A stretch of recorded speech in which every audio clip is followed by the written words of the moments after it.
June. So, what do you want to do, Junpei? What do you mean, what do I want to do? What can we do?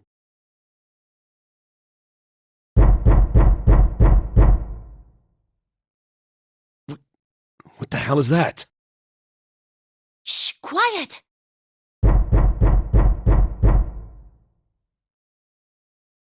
Where is it coming from?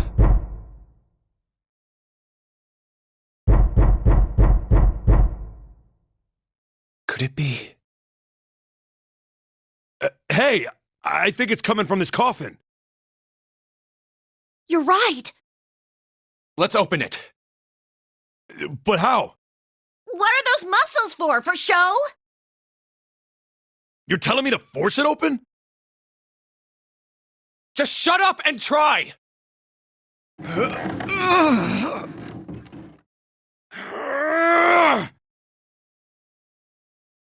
Damn it! Man, it won't even budge. Not another one. Yeah, looks like it. Do you think we have to put in the right password or it won't open? I think so. Whoever or whatever's inside this thing wants out, and now. I know that. But how? Without a passcode, I don't think there's much we can do. Isn't there a hint somewhere? Well, let's look for one.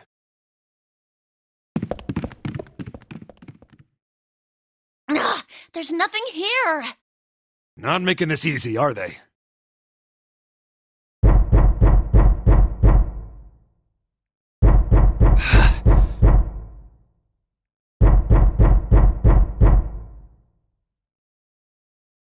What's the passcode? What am I supposed to do? How can we figure it out?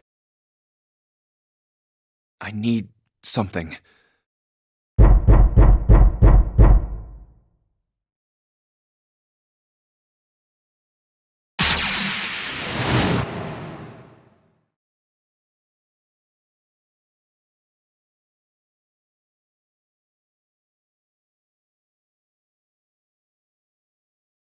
Wait, what?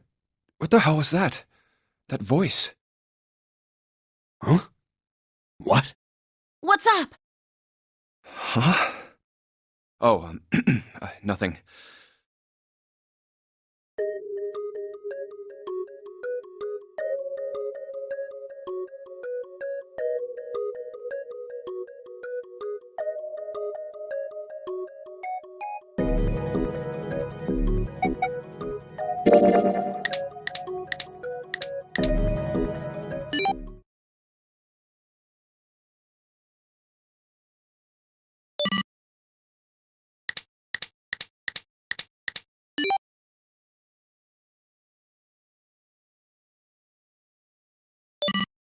One, 4, 3, 8, 3, 4, 2, 1.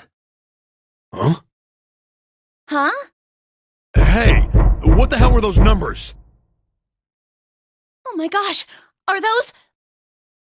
Huh. 1, 4, 3, 8, 3, 4, 2, 1. 1, 4, 3, 8, 3, 4, 2, 1.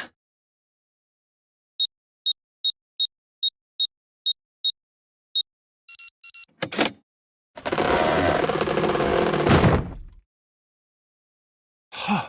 No way! What? Why are you...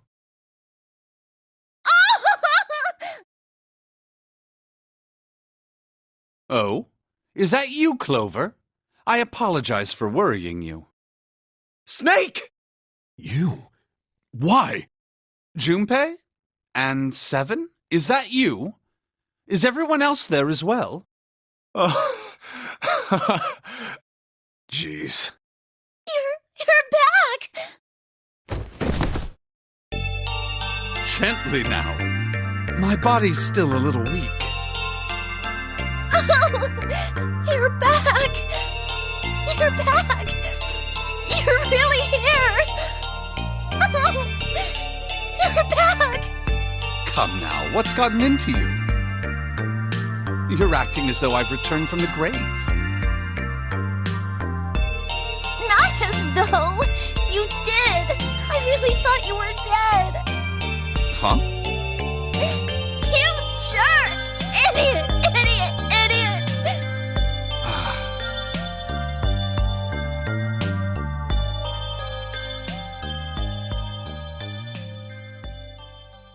I see. I believe I understand things rather well now, thank you.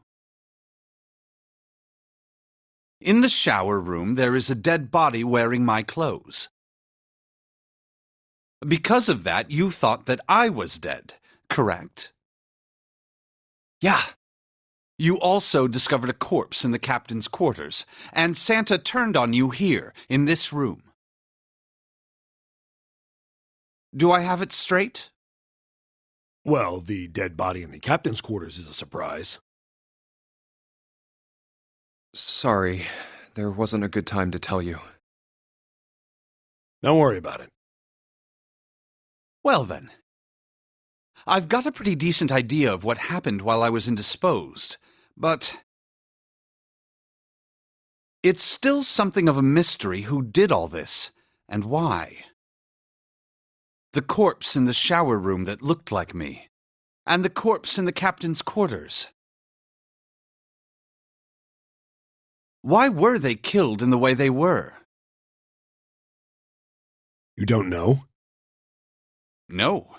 Why would I? The guy in the shower room. We don't know who he is, so let's just call him Mr. X. Anyway, this Mr. X is wearing Snake's clothes. But you're wearing some kind of weird robes. That means someone took your clothes and put them on Mr. X.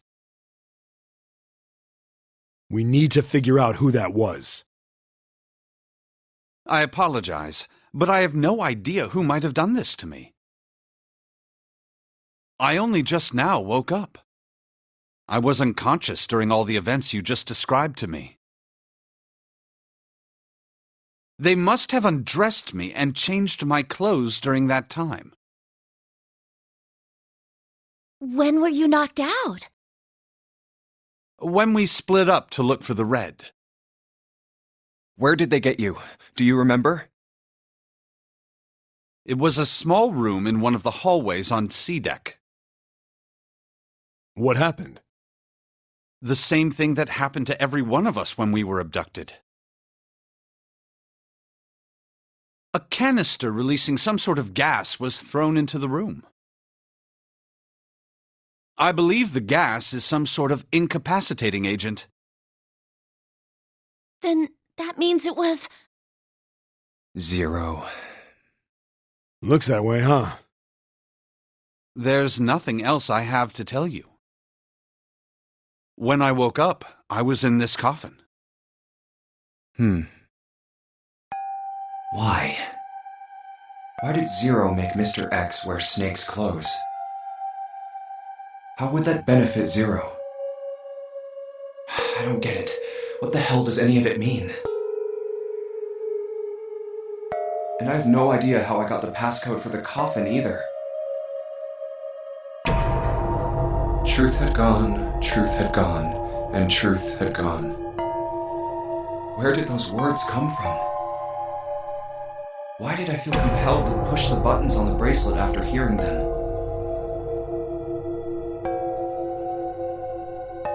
All I know is my fingers moved on their own. It was like I did it subconsciously. I don't get it. What the hell does any of it mean?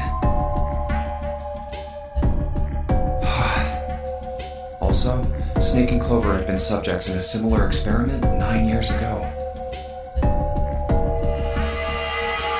The ability to access a morphogenetic field is affected by a couple of things. The first is epiphany, and the other is danger. And someone did actually die. A girl. Her name was...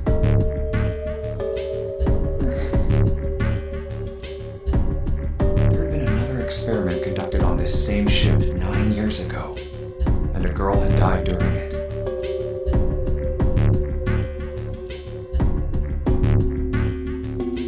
Morphogenetic field theory. The two murders. Switching clothes. The nonary game.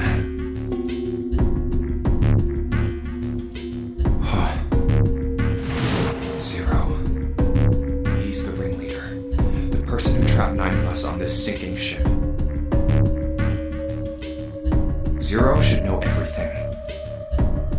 If we can uncover Zero's identity, all of our questions will be answered.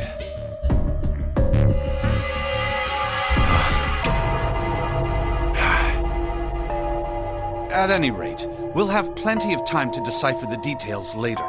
For now, it is of utmost importance that we escape.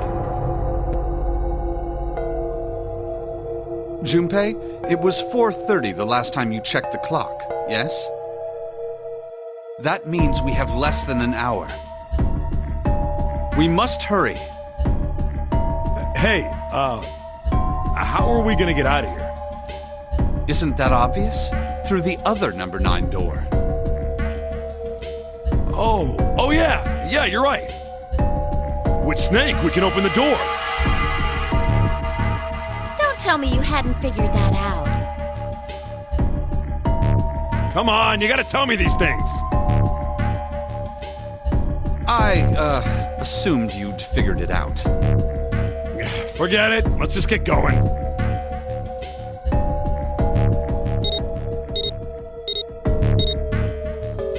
All right, you guys ready to go? Yes. Yep. Not yet. Huh? Before we go in, I'd like to check something. You want to check something? Yeah, but before I do, Seven, could you pull the lever? I want to make sure we can verify with just the 4 of us. What do you mean? We don't need... Just do it, alright? But if the door opens, don't go in yet, okay? Please, this is really important. I really need to check this, okay? Work with me here. Fine.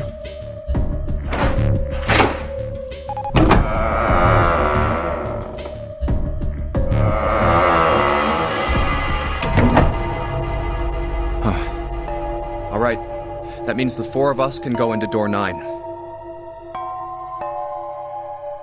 So, we knew that already, it's obvious. Obvious. Yeah, you're right. It is. Now, what happens if we add Zero's bracelet?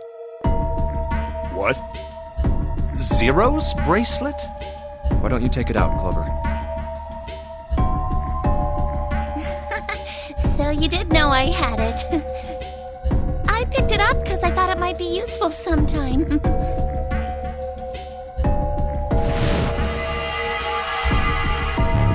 This was on the left hand of the corpse in the captain's quarters.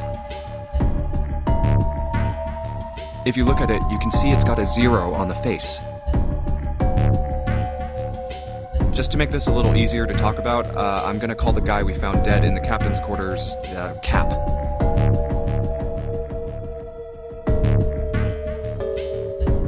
Then I should be able to open door 9 with just me, Clover, and his bracelet. Though the big question is, if Cap is the mastermind of this game, would he he really put one of these bracelets on? Anyway, let's just give it a shot. Clover, give me your hand.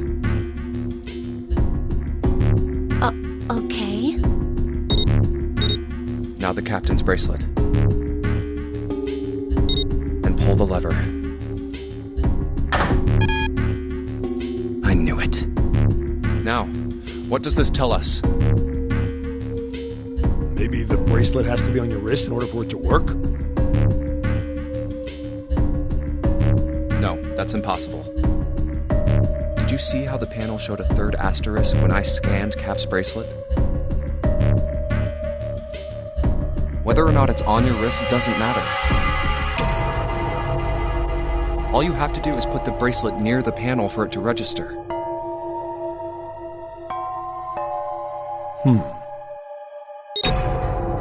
Huh. Looks like you're right. See? So what does that mean? There's only one possibility. That bracelet isn't the number 0. Is that what you're saying? That's right. Then what number is it? Let's find out.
Let's try 7, me, and Cap. If this combination opens the door, then Cap's bracelet is number 6.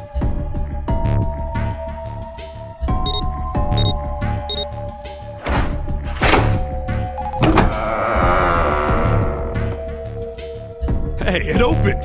Had the door opened! What? Why? What does that mean?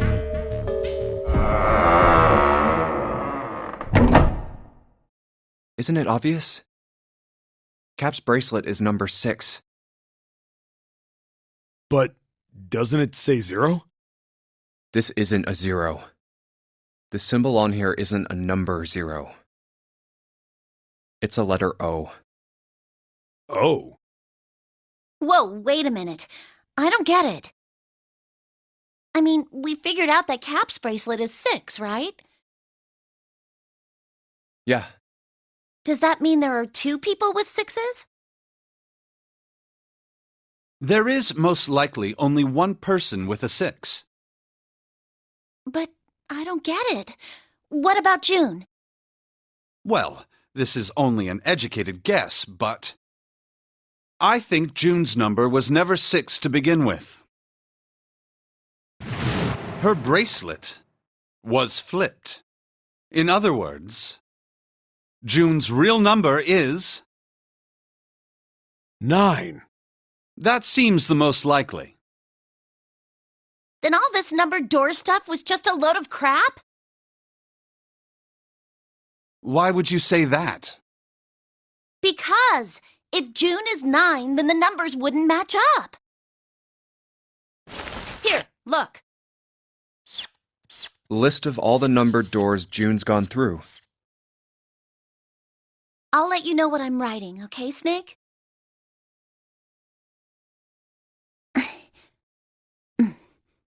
And that's everything. I wrote down which door she went into and with whom. And I wrote what all the numbers were. So if you switch 9 in wherever there's a 6, the numbers don't work.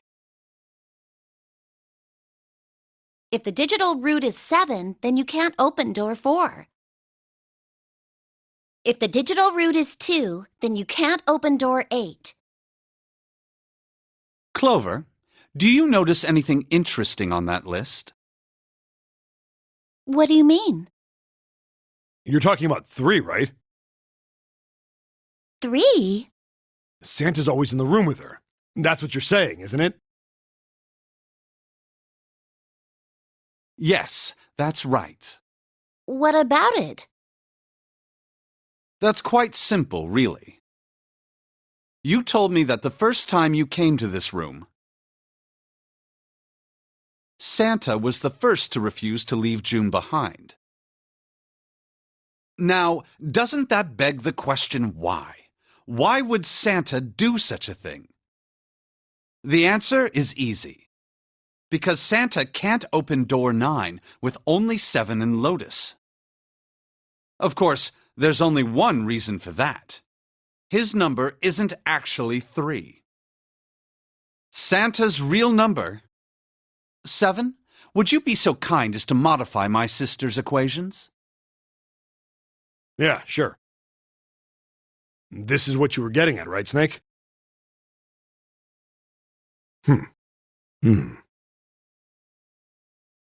Thank you. That is exactly right, 7. Santa's true number wasn't 3. It was 0. No way. Santa is 0? And June was 9, not 6. Conversely, Santa was 0, not 3. Plus 3 and minus 3, they cancel one another out. Nothing appears out of order. Santa was still playing by the rules of the nonary game this whole time. Precisely.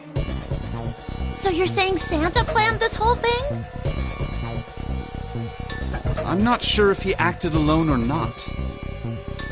But I think it is safe to conclude that he is 0.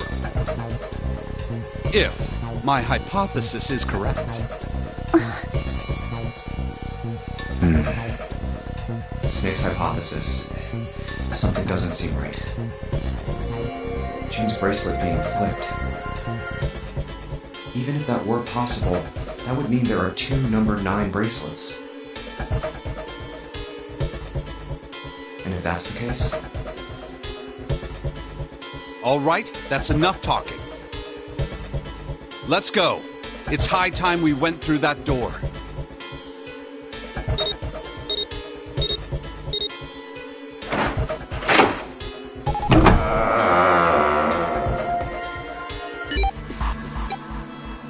It's right there.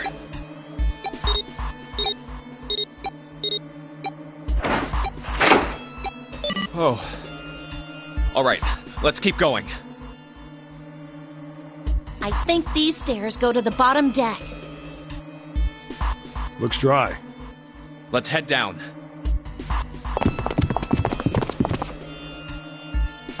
Hey, it's a... This is the Neptune symbol. There must be a key around here somewhere. Neptune key. I only have the Uranus key card. It's a different planet. Plus, it's the wrong kind of key. Let's turn around and go back for now. Yeah. Hey, another door. And a card reader this time. It's the Uranus symbol. This is the place.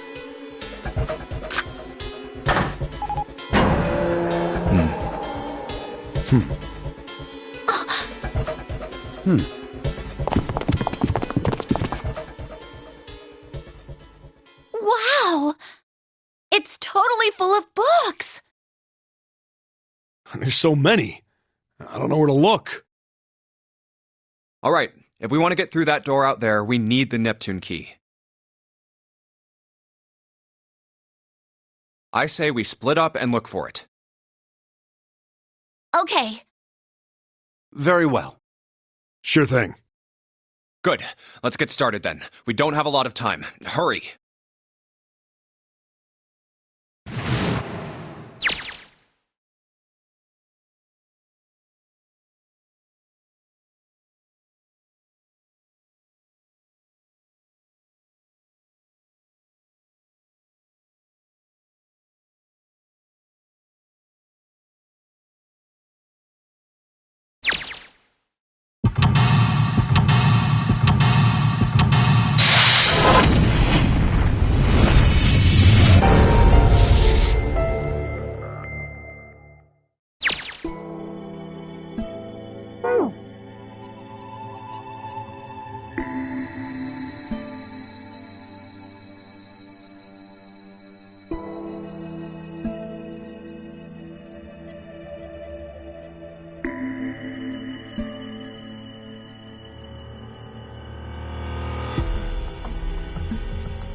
Sheldrake 5? I think I saw the rest of this collection somewhere. Yeah, I think it was somewhere around here. Let's go take a look. Okay. Sheldrake. Have you heard of him? Sheldrake, I mean. Yeah, Lotus told me about him. There's a British biochemist named Sheldrake. He has a rather interesting theory. Morphogenetic fields, which relies on the theory of morphic resonance. Really? From Lotus, huh? Well, Clover also said something to me about that stuff. She did? Yeah, what was it? The ability to access a morphogenetic field is affected by a couple of things. The first is epiphany, and the other is danger. That girl. I told her not to tell anyone. You did? Why? Well... Look, man, I didn't push it because we're in a hurry, but I'm kind of sick of this. How about you just tell me, okay?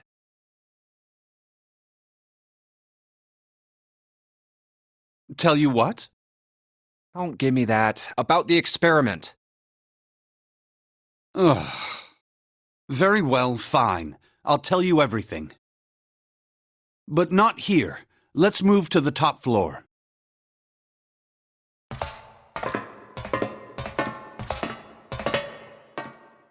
I suppose I might as well start by telling you why I kept quiet, and why I made sure Clover did as well. To be honest, the explanation is quite simple. Zero told me not to. I had little choice. He didn't walk up and tell me, of course. He gave me a message engraved on a card. That's a Braille card. It looks just like the one you showed us earlier. So you had 2 cards? No, only one. Huh? What do you mean? I thought that card just had some rules for the nonary game on it. Yes, it did. And those were the rules I read you. However, they were not the only thing on the card. There was something I didn't read. Well, perhaps I should say there was something I couldn't read. And that was? Tell no one of the events that took place 9 years ago. Tell, and I activate your sister's detonator. It's a threat on our lives. Oh. Well, what about Clover? Did she get a message from Zero too? I don't believe she did. But doesn't it strike you as strange that Zero would shut my mouth, but not hers? Yeah. To be on the safe side, however, I told her it was best not to tell anyone. Still, apparently she told you. That girl. What's wrong with her telling me? I figured some stuff out with the things she told me. I mean, it looks like the whole activate her detonator thing was just a bluff. She's prancing around downstairs happy as a clam now that you're back. That's very true. I've decided I can trust you.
I've decided to tell you the truth. The chance that Santa is zero is very high. I feel I can assume Santa doesn't have the time to observe us at the moment. And at any rate, even if he were, I very much doubt he would kill us. Why? Clover told me about the four-leaf clover, about the words. If he knew about that, then he was in my group during the first experiment. I'm sure of it. He wouldn't kill us. No matter what the situation was. Hey, Snake? Yes, I know. You want to know what happened during the experiment. Yeah. How much do you know? Clover told me about...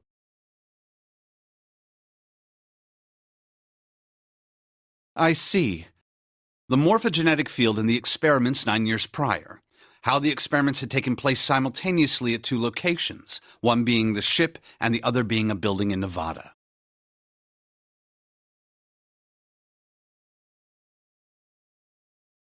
And the girl that died during the experiment.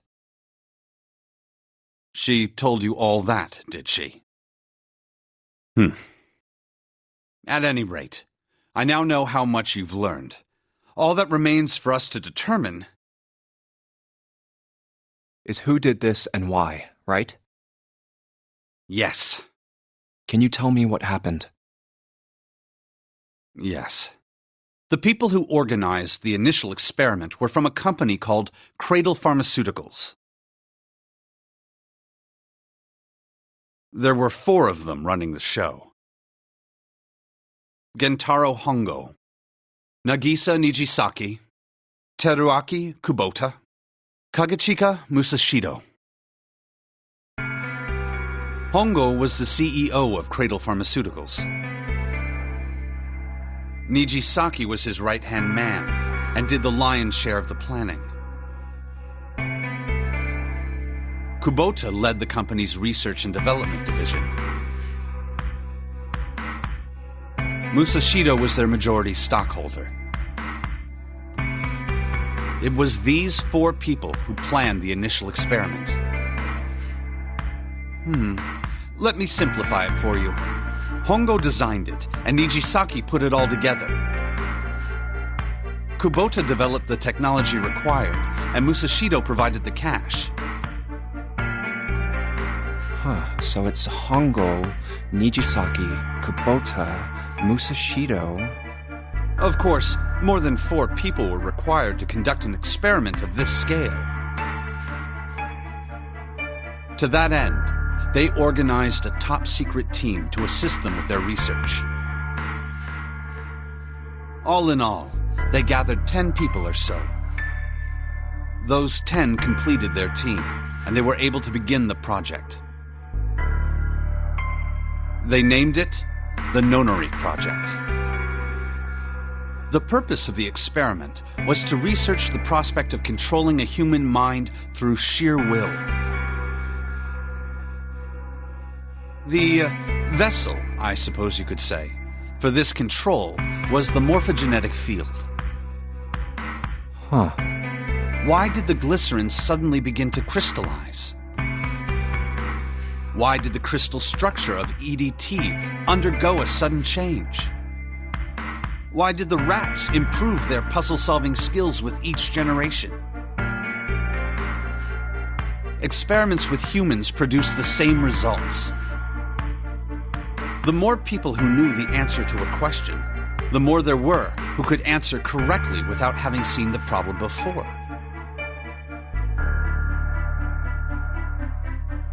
Why is that? How could it happen? The answer is that the shape of the answer has been stored in a field invisible to the naked eye. And through that field, the resonant event transmits information related to that answer. That's essentially the idea behind morphogenetic fields. But that's just a theory. Can't bring yourself to believe it? Yeah, Let's say someone killed another person because the devil told them to do it. Whether the devil exists or not has no relevance to the murder. They believe the devil exists. Whether or not he does is immaterial. So what matters here is that Hongo believed in the morphogenetic field. That's right. But I still don't get it. You said they wanted to figure out how to control people. Right? That is what you were saying. Yes. So how are they going to do that with a morphogenetic field? I'll keep it simple. Let's suppose 10,000 people have solved a certain problem.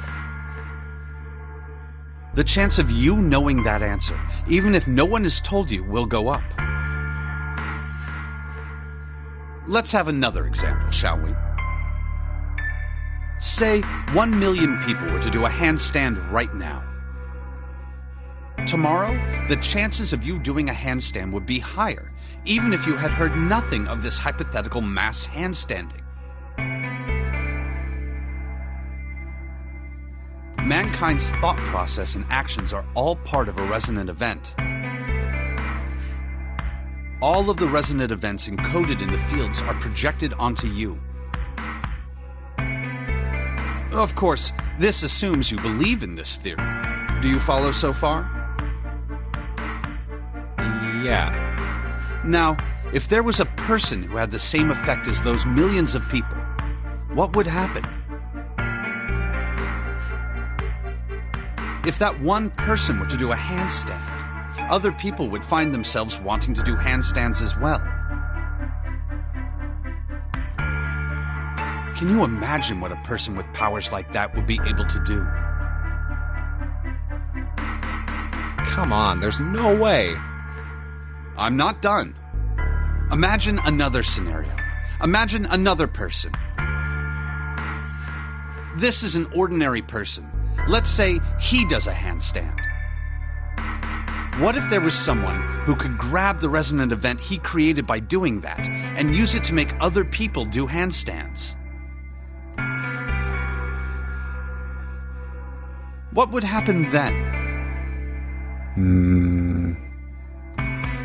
A person who has the power to write to the field, and someone who can read from the same. You could think of them as the writer and the reader, or the transmitter and the receiver. What would the world be like if there were people with abilities like these? So the transmitter's resonant event can be transmitted through the field and sent to the receiver. And then the transmitter can control the receiver however they wish. That's what you're saying, right? Yes. Close enough, at least. Come on, that's just crazy. Well, if you want to prove that, then you'll have to test it first. At least, that was how they thought.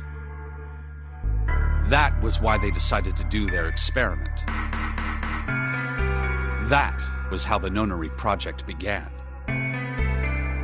By the way, Junpei, have you ever heard of the Ganzfeld experiment? Yeah, that was an experiment in telepathy, right? You place a pair of subjects in separate rooms. Then you show one a picture and ask the other what they see. Interesting. I'm impressed. Yes, that is exactly correct. So, why did you bring up the Ganzfeld experiment?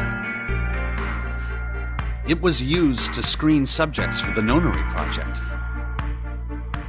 The hospital in a remote town was affiliated with Cradle Pharmaceuticals. Hongo used it to conduct experiments on visiting children in secret. Some of them, he found, had potential. He began to gather children that showed promise, children that seemed as though they might be able to access the field. Of course, none of them volunteered. They were kidnapped. There were 9 pairs of siblings taken, for 18 children total. For reasons that were not fully understood at the time, each pair had 1 transmitter and 1 receiver. They were split perfectly. As such, the 18 children were split into 2 groups of 9. The children who were put into Group Q were the ones who excelled at transmitting. They were transferred to the mock experiment building known as Building Q in the Nevada desert.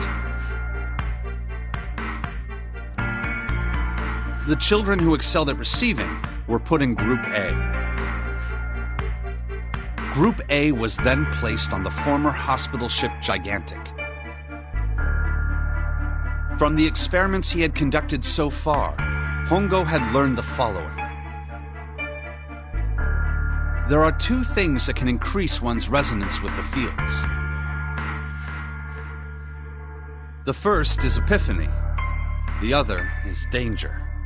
Have you ever been faced with an especially difficult problem and thought about it very long and very hard until finally an answer suddenly appeared in your mind?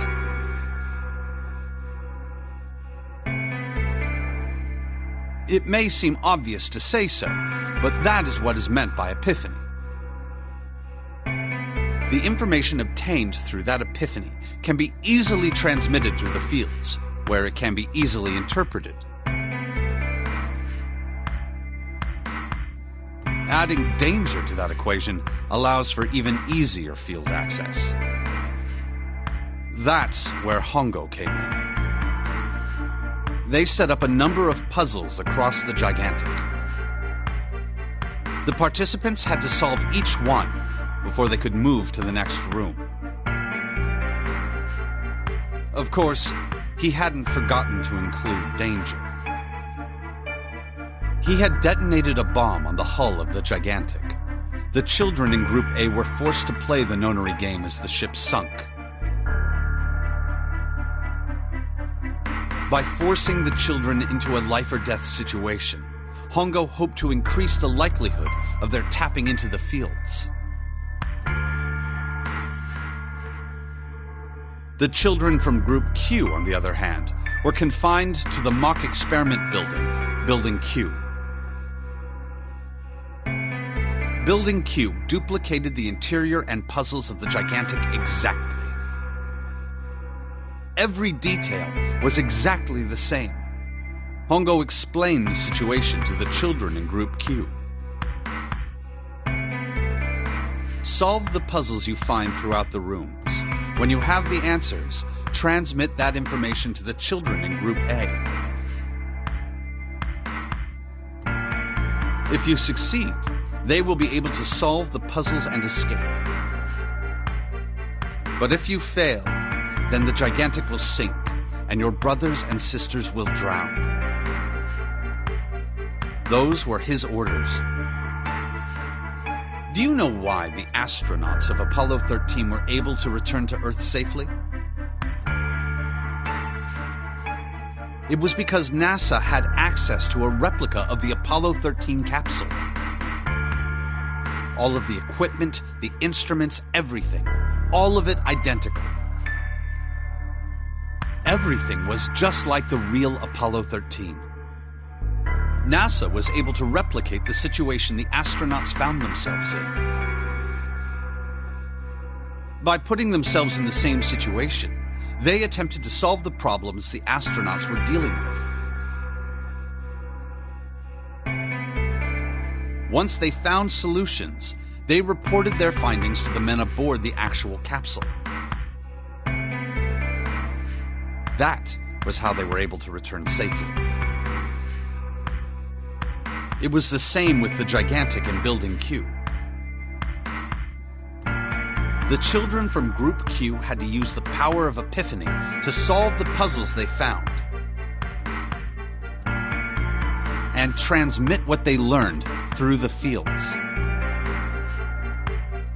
The children in Group A, however, they had to access the fields to learn how they might advance to the next stage.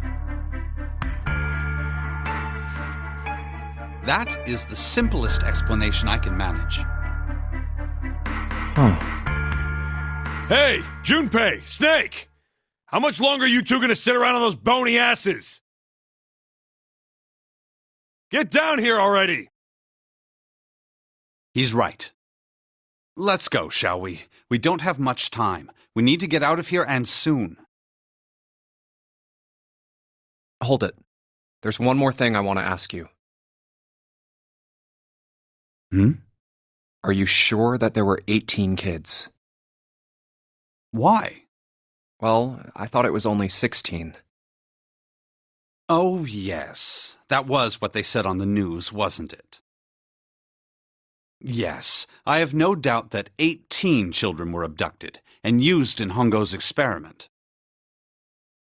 After all, you couldn't exactly play a nonary game with any less, could you? Well, yeah, but are you saying that the news got it wrong? Yes, I am. There were 2 more children. However, they had no relatives that I'm aware of. I imagine no one filed a police report when they went missing. They were brother and sister, like Clover and I. The brother's name was Aoi. The sister's name was... Her name was Akane. That was the girl who died. Akane Kurashiki died 9 years ago? Then, who's June? No. That's impossible. It can't be true. Akane isn't that uncommon of a name. If Snake had known her last name, that's a different matter entirely. So they share a name. A lot of other people do too. It doesn't mean anything. It was someone else. Of course it was. It has to be. Is something wrong, Junpei? Your breathing sounds strange. Oh, no, it's nothing. I'm fine. Let's get back down there, all right?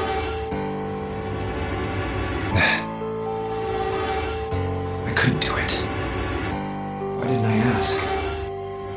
What's her last name? I just couldn't get the words to come out.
All right, this is the next.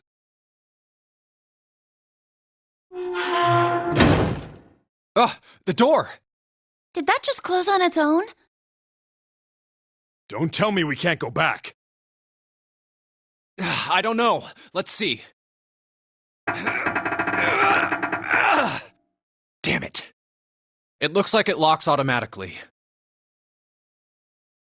Is there any other way out? Well, there's another door over on the right. There's a card reader next to it. It's got a red light on it, though, so I'm pretty sure it's locked too. But there is a card reader, right? Yeah. Then perhaps if we find a key card, we could open the door and leave? Well, yeah, that might work, but... Hey! Wait a minute! Are you saying we're gonna have to search through this room for one little card? Oh, man.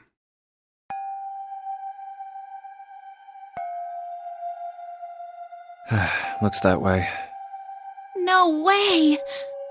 For real?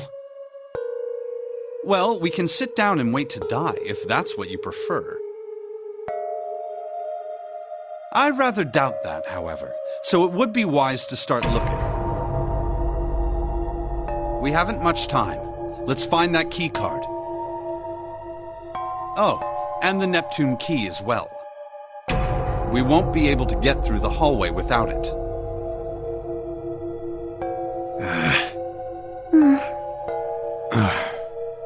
All right then, let's begin.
A picture? What the hell is this? This man with a mustache on the right. He's the same guy we found murdered in the captain's quarters. He had the Zero bracelet on his left arm. And the second man with the glasses and a doctor's coat. He's the ninth man, the one with bracelet number 9. He died after he went into door 5. But this guy, the one in the striped suit? Oh man, that's Ace. Yeah, I guess it is. No doubt about it. But what does it mean? What is Ace doing in this picture? Not only Ace, the ninth man and Cap too. And they look happy, like they knew each other well. Why? How? How in the world are these 4 men connected? You say Ace is in that picture? Yeah, it doesn't look like it was taken recently though. Ace, the ninth man, and Cap all look about 10 years younger. Ah, so the ninth man and the man you found murdered in the captain's quarters are also in the picture? Yeah. Is there anyone else? Or are there only 3 people in the picture? I'm afraid I can't see it. No, there's one more guy. He's got kinda long hair, he looks smart but a little cold. He's the only one I don't recognize. What's the date of the photograph? It doesn't have one. Did you look on the back? Back? Yes, the reverse. The other side. Huh. Praying for the success of the Nonary project. With Nijisaki, Kubota, and Musashido. Huh. Then the 4 men in this picture were the organizers of the Nonary game 9 years ago. That means Ace, the ninth man, and Cap were all responsible for making it happen. But I feel like I should be more shocked about this. It's almost as if that's just how things were always supposed to be. Why? Why am I not surprised? Ace was the one in charge of the Nonary project, but why? Why am I so calm? It's like I already knew. Ah, of course. I understand now. Ace was the CEO of Cradle Pharmaceuticals. He was the one who invented the game 9 years ago. He was Gentaro Hongo. Ace is a Hongo? I had my suspicions from the beginning. Their voices were similar. Too similar to be a coincidence. I could never forget his voice. It was the voice of the devil. I couldn't be sure, though. After all, I had no way to check. I certainly couldn't ask him. Even if I had known, however, I would never have told you. Zero made it quite clear what would have happened if I did. Oh my gosh, I had no idea. Huh? I didn't know that Ace was Hongo. Oh, yes. I suppose you wouldn't have. 9 years ago, you were in Building Q in Nevada. But Hongo was in the Gigantic with us. I know. That's why I didn't know what Hongo looked like. But why? Why didn't you tell me? I mean, I'm your sister, right? You could have told me. I'm sorry. I apologize for keeping this from you. But if I'd told you, Clover, you would have told everyone else. And if you did, then I would have been forced to tell them about what happened 9 years ago. I had to prevent that. Hey, Junpei. You think I could borrow that picture for a sec? Sure. Hongo Kubota. Nijisaki Musashiro. Hongo Kubota. Nijisaki Musashiro. Hongo Kubota. Nijisaki Musashiro. Hey, Seven, do you... Shut it! Just be quiet. I'm this close to remembering. This close. Hongo Kubota Nijisaki Musashiro. Cradle Pharmaceuticals. Nonary Project. Shit. What? What's wrong? Holy shit, this is nuts. What's nuts? I remember Remember what? everything. Everything? Yeah, I remember all of it. My memory's back. I remember what happened before I got snatched. What? Let me tell you what happened. Like Snake said, Ace is Hongo. From the right, the other three are Musashido, Nijisaki, and Kubota. Musashido was the man with the cash. Nijisaki was Hongo's right-hand man, and Kubota developed the actual technical details of the experiments. How do you know all this? Come on, man, I told you, I finally got my memory back. No, that's not what I mean. I'm trying to ask you why you knew all this stuff in the first place, before you forgot it. You really want to know? Of course. Me too. This is gonna take a while. Hell, it'll probably take me a good 3 days to tell you everything. Well, we don't have 3 days. Just give us the short version, all right? Short version, huh? All right, fine. I'll give it a shot. No promises, though. I'm a detective. It's a little awkward to say this about myself, but you could probably consider me a lone wolf type. I hold to my own code, as I think doing what's right is more important than doing what you're told. That's why I followed my gut that night. A slim lead brought me to the wharf. It was 9 years ago. The wharf had been cold as fuck, and I could barely see squat. I was investigating a mess of kidnappings, all of them children. It all had one thing in common: a history of visits to one particular hospital. A hospital under the management of Cradle Pharmaceuticals.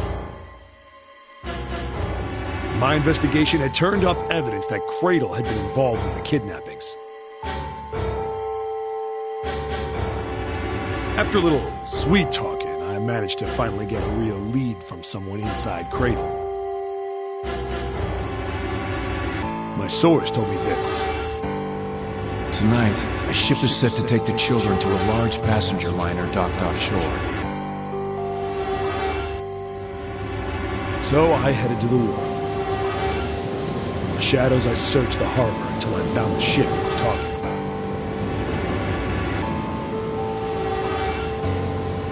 There was a bunch of movement near it. Men in black suits, many of them were carrying large bags. The bags. There was something about the way they moved as they were carried. No doubt about it. There were human beings in those bags. I moved before I realized it. I came out of hiding with my gun already in my hand. Don't move. I felt metal touch the back of my head. Drop the gun. I could kill you right now. It'd be easy to get away with it, too. Just tie an anchor to your feet, and no one would find you for a week. Not what you want. The fish here would love a meal. He kept digging the cold metal thing into my skull. There was nothing I could do. I did what he said and laid my gun on the ground. Then suddenly, there was a sharp pain in my neck. A needle. A drug? That was my last thought. My face hit cold concrete. I was out like a light after that.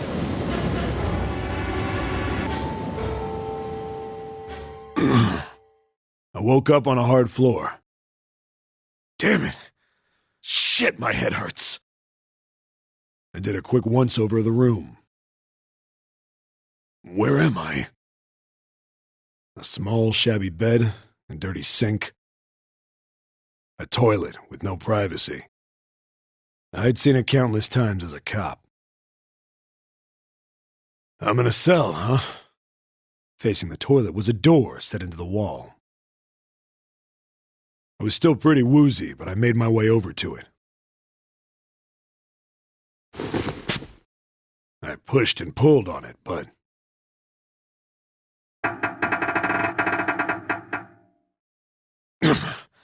it won't open. Not like I expected much else. It would be dumb enough to put me in a cell and leave it unlocked. Threw myself against the door a few times, but it wouldn't budge. I knew it. I gave up and made my way back to the bed, and sat down. Huh. I sat there for a very, very long time. Who knows how long. Then, I heard a faint voice.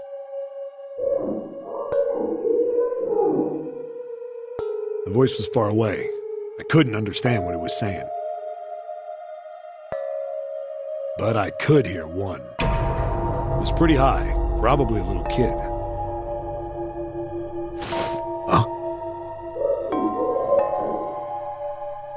No, it was several. I hear 5, or 6, maybe more.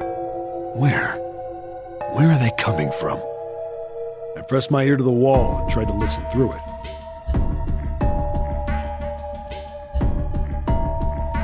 No, that's not it.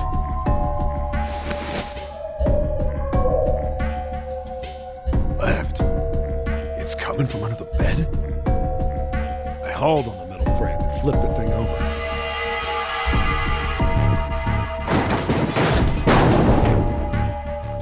And there it was. The bed had hidden an air vent under it. The hole in the wall was covered by a metal grate. I dropped flat on the floor and peered through the grate. I couldn't see shit. But I knew it in my gut. This was where those voices were coming from. Hold on. Why are there kids here? But then what my inside man told me popped into my head. Tonight, a ship is set to take the children to a large passenger liner docked offshore. Whoa, whoa, whoa. Am I on that ship? It didn't matter. All I knew was I had to get to those kids. I checked out the metal grate. Could I fit? I stuck my fingers in and grabbed it. And then...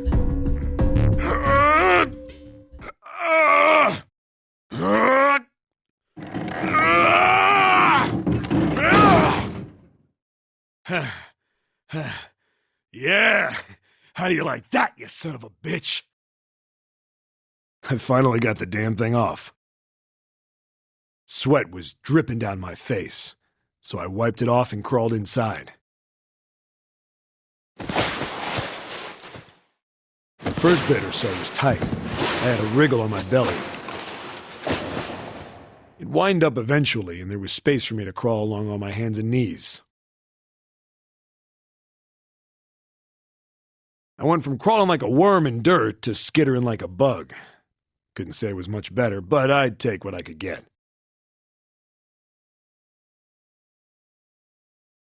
And when I'd been in the thing long enough to start wondering where it'd take me, a massive sound nearly scared the piss out of me. It was like a heavy metal door had just been slammed shut. Then there was a voice.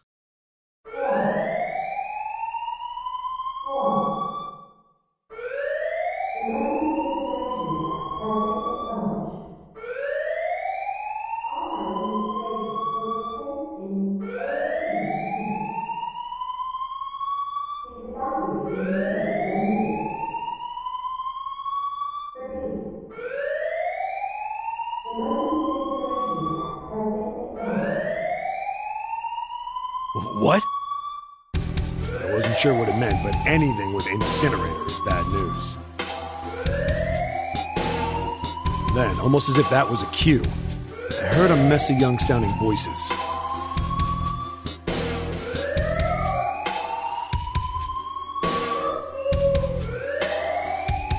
A bunch of them were straight up screaming in terror, and all the sounds together made a howl that made the hair on my neck stand straight up.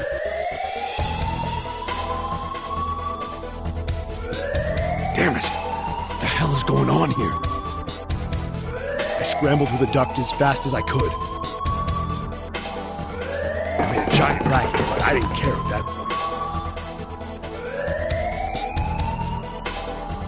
I soon found a metal door on the left side of the duct. The kids were screaming on the other side. I found it.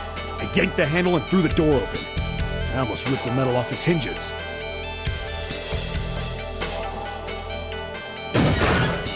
What the hell is this place? I couldn't believe what I saw. The room had a dome up top. There had to be about 9 walls, all the same size. Up in the ceiling was an upside-down funnel. Almost like a chimney. I looked down. There they were, the kids I'd been searching for. They all gawked up at me, suddenly silent, for the moment, from surprise and fear. Scared of the room or me, I couldn't tell. Probably both, actually. Not like I can blame them running into a mug like this when they're already scared shitless. I snorted at my own dig at myself and turned to the kids.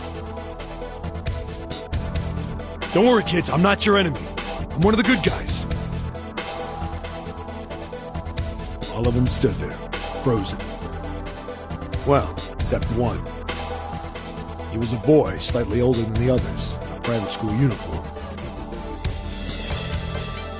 Who the hell are you? He stepped forward and glared at me suspiciously. I'm a detective. I'm here to rescue you. It looked like they relaxed some the second I got the words out. How are you gonna help us? Where's the exit? There isn't one. The doors we came in through won't open, and the door over there... He kind of cut himself off. I think he was considering something before he changed his mind. Anyway, there's no point. We can't all get out of here. If we don't get out of here, we're gonna be burned to death. Burned to death? Can't you hear it? That voice said the incinerator's gonna start up soon. So...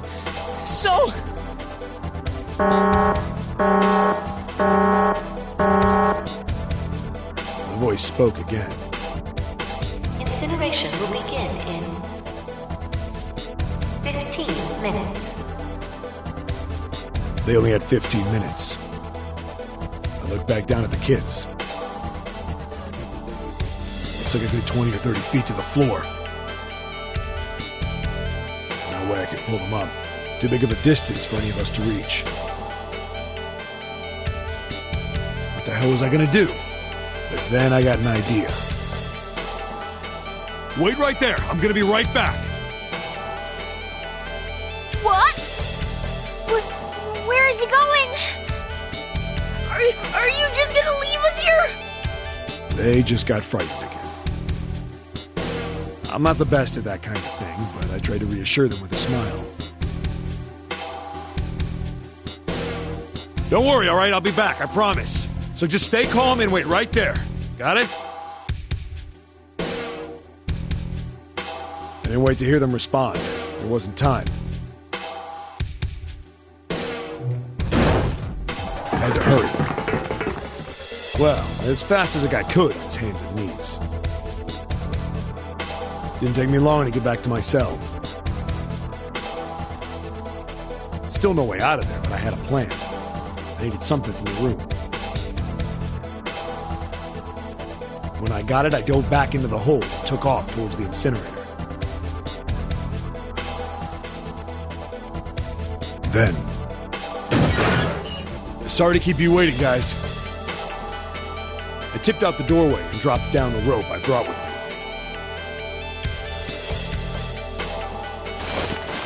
Back in the cell, I'd torn the bed sheets into strips and tied them together to make a rope. It was sloppy, but it got the job done.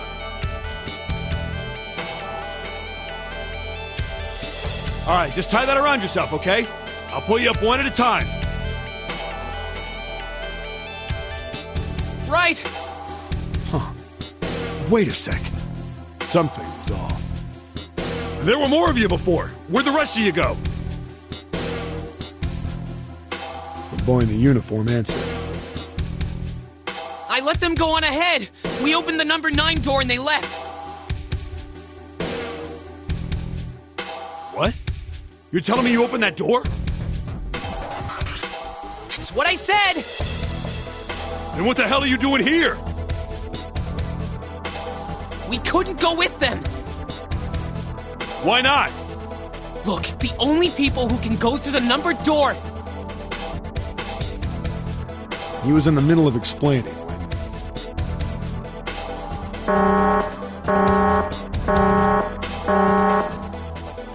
Incineration will begin in 5 minutes. The wall shook a bit from the voice bouncing around.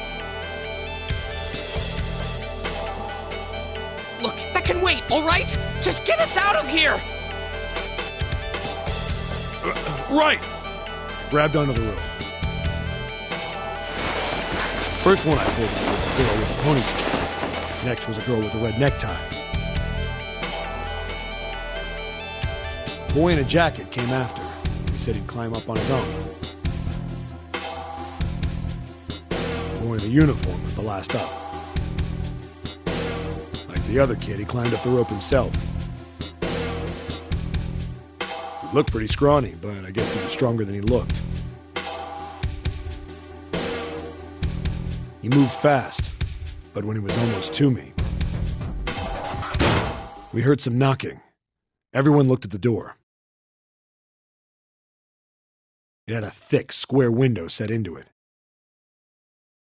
On the other side, an angry face was staring in. God damn it! What's going on here? Why is the room empty? Where the hell are those fucking kids?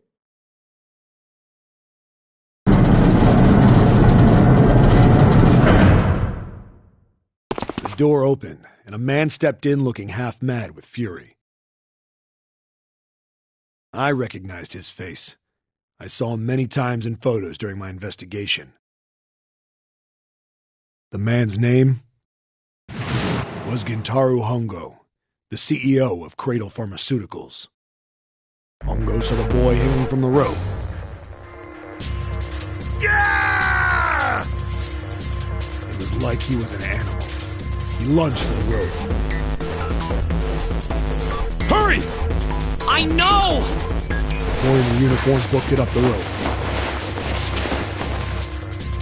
You son of a bitch! Get back here, you little shit! 15 feet. 10.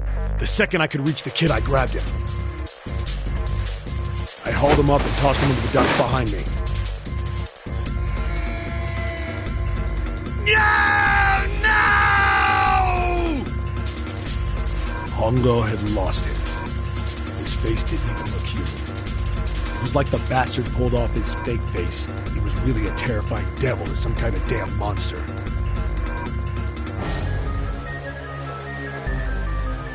I quickly reeled in the rope, leaving a furious Hongo yelling at me from the floor.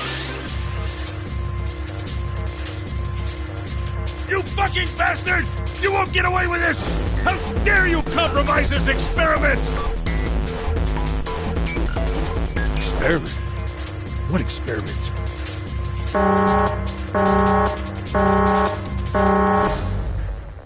Incineration will begin in 1 minute. Hey, old man! What the hell are you doing? Hurry up! The boy in the uniform was trying to get my attention. I may have thrown a salute in the raging asshole's face before I closed the door behind me. No point to going back to the cell, so we went down the other direction instead. After about 30 feet, we came across another duct on the left. This one was heading down. When he nodded, we took turns sliding down it. The duct emptied us out to a narrow hallway. There was a door on either side. The one on the left was a normal double door. But the one on the right was familiar. It had black and yellow stripes, and a device next to it on the wall. The plate on it read, Incinerator. Incinerator? Yeah, that's where we were.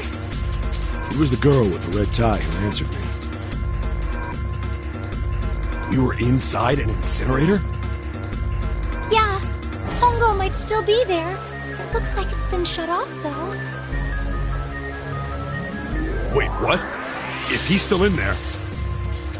Yeah, that's not good. That meant we better. We gotta get out of here. Go to the other door. Hurry! The kids started running, and I was close on their heels. On the other side of the door was a large spiral staircase. Run! Didn't need to tell them twice. Up and up and up. Feet pounding the steps, our arms pumping fast. Round, round, the devil was on our tail. stairway kept going. I passed a couple of landings when the boy in the uniform suddenly spoke.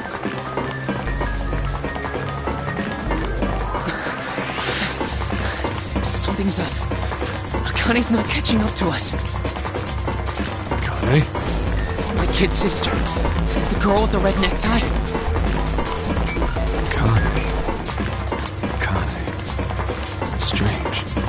I didn't remember seeing that name in the list of missing kids. Hey! Akane! He kept his hands around his mouth and yelled.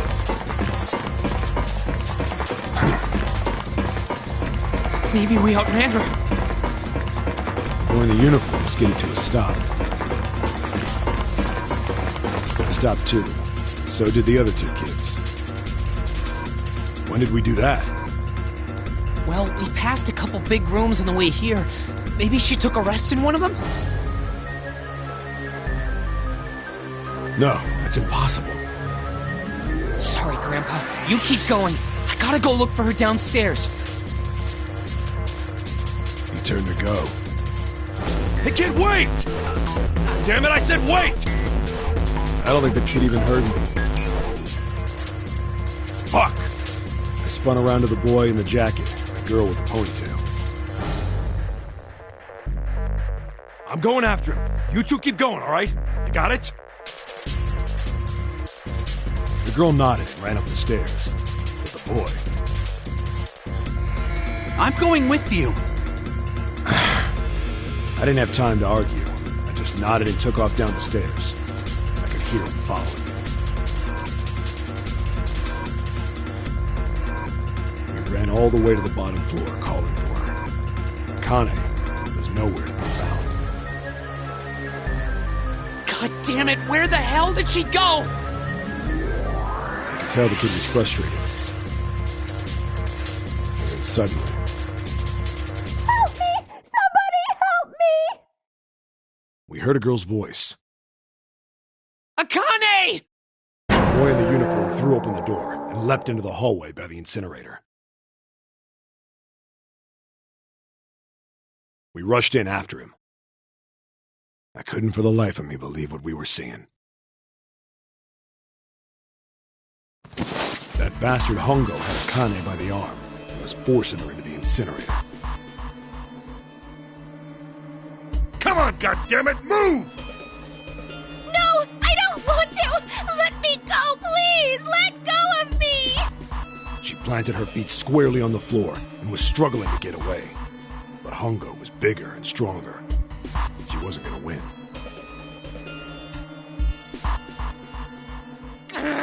Akane!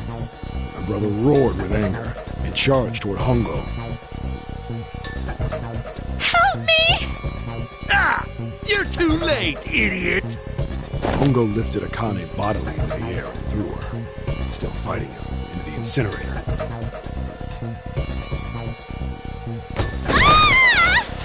Before we could even blink, Hongo had leapt through the door after her. We saw him right inside.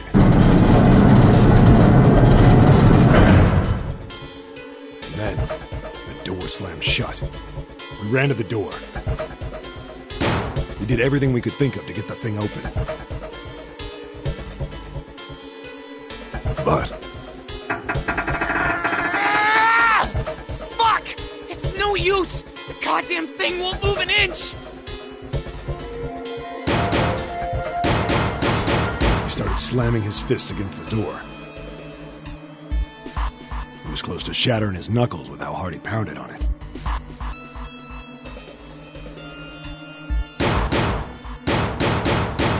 Akane! Akane! Are you okay? You came back! Her voice was muffled, but all of us could hear the sheer terror in it. What should I do? I think I'm trapped in here! Where's Hongo? He went out the other door! What? Warning. Warning. Emergency incineration command has been acknowledged. Automatic incineration will take place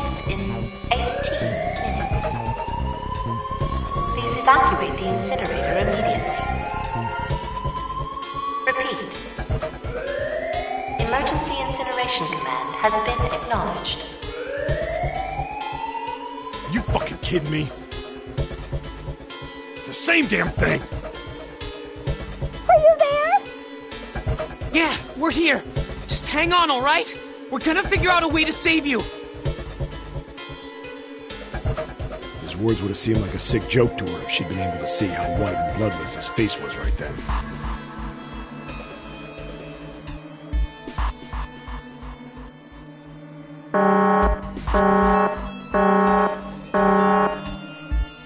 Incineration will begin in 17 minutes. Please! Please help me! I'm really scared! I don't want to die, please! I don't want to die! I don't want to die! It's gonna be all right. I'll figure something out. I promise. I promise, okay? You hear me? I promise. It was torture listening to her sobbing on the other side of the door. Her brother was nearly crying himself. He could only stand there, fists clenched so tight his knuckles were white.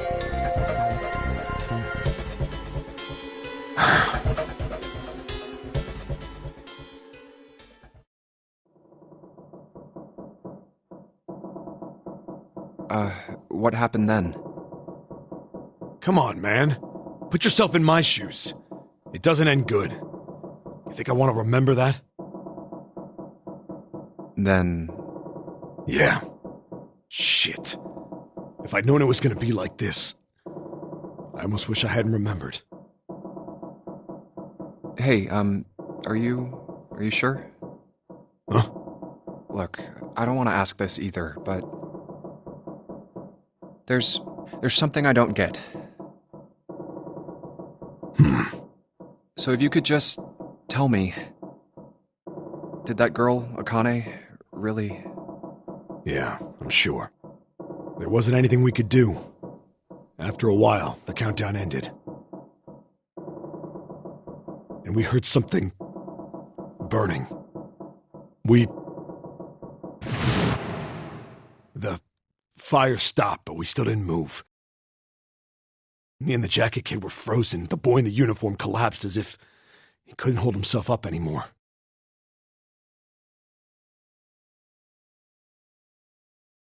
A few minutes passed. The door opened. The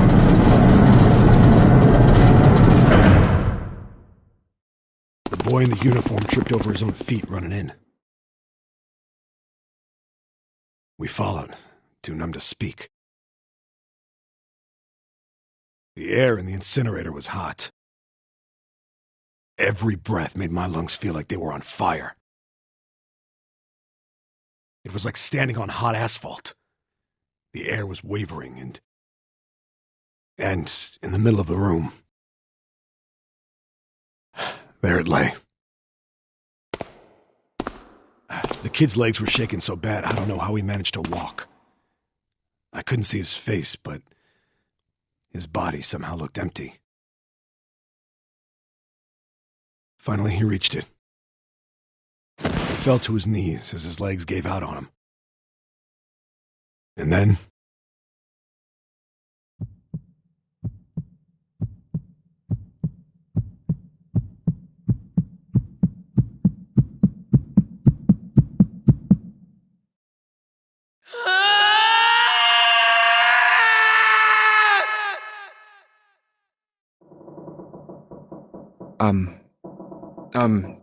Can I ask you one more thing?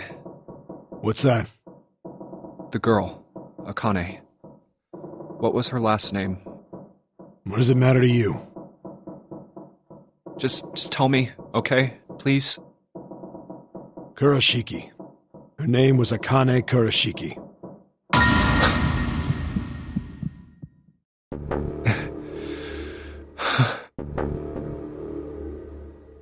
You were there that day, weren't you? The tall kid in the jacket. That was you, wasn't it? Yes, it was. You are correct, Detective. Don't misunderstand me. I told you before how Zero threatened me. There was nothing I could do. I couldn't say anything about what happened 9 years ago. So you're saying you're not working for Zero, right? Of course not. Clover, what about you? Hey, come on! You really think I'm working with Zero? I told you before, you idiot! I was in Nevada, in Building Q. I did hear that a detective rescued the kids on the boat, but I didn't know it was you. Well, I guess I believe you. All right, let me ask you another question. Santa's real name is Aoi Kurashiki. He's Akane's brother. You know that? No, I didn't. Did you? Well, yes. I know Aoi Kurashiki was her brother. But I didn't know he was Santa. At least not from the beginning. 9 years ago, he was in the middle of puberty. His voice is entirely different now. I'm ashamed to say that even my exceptional hearing wasn't able to make that connection. As such, I had no reason to think Santa was Aoi. When did you figure it out? Clover told me that Santa might have been one of the subjects of the initial experiment. It was only a short while ago, while we were leaving the library. When she told me that, I had a feeling. Santa is Aoi? Akane Kurashiki, June's brother? There's still a lot we don't know. I mean, like, a lot. But there is one thing I think we can say we know. What's that? The body we found in the shower room. It had to be Nijisaki, dressed up to look like Snake. What? Come on, man, what kind of detective are you? You didn't figure that out already? Hey, go easy on me, man. I just got my memory back, all right? Cut me some slack.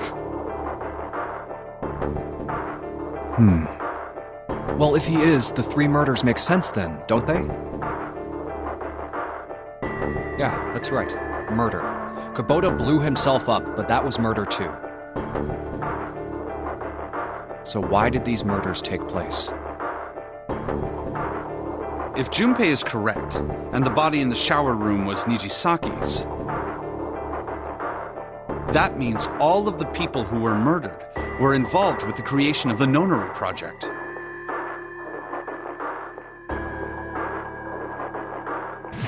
Kubota, the person who conducted the actual experiments. Nijisaki, Hongo's assistant. Musashido, the man who financed the project. You mean this was all just revenge? Santa is Zero. He's getting revenge for the death of his sister. That's why he killed them. No, I don't think Santa actually murdered anyone. If I'm right, then it's not hard to figure out who the next victim's gonna be, is it? I'm pretty sure I don't have to tell you. Yes. Yep. Right. The next target will be Gentaro Hongo. The person who planned the Nonori Project. In other words, Ace. What? What the hell's going on here? It must be 6 a.m. Our time is up.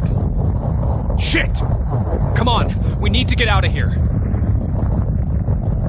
How? I'm betting this sucker opens the exit. Come on, let's go.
Huh.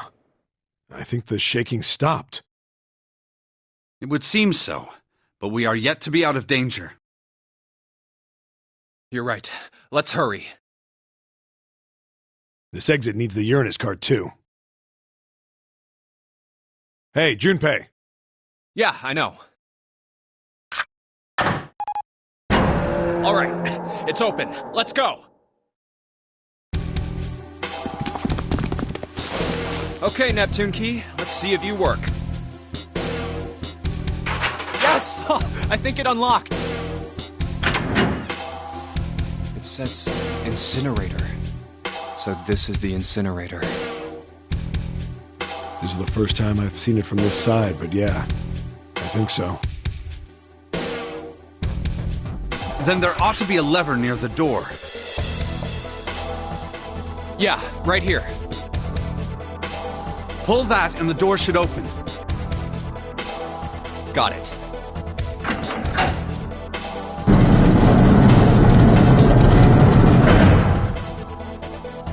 Let's go.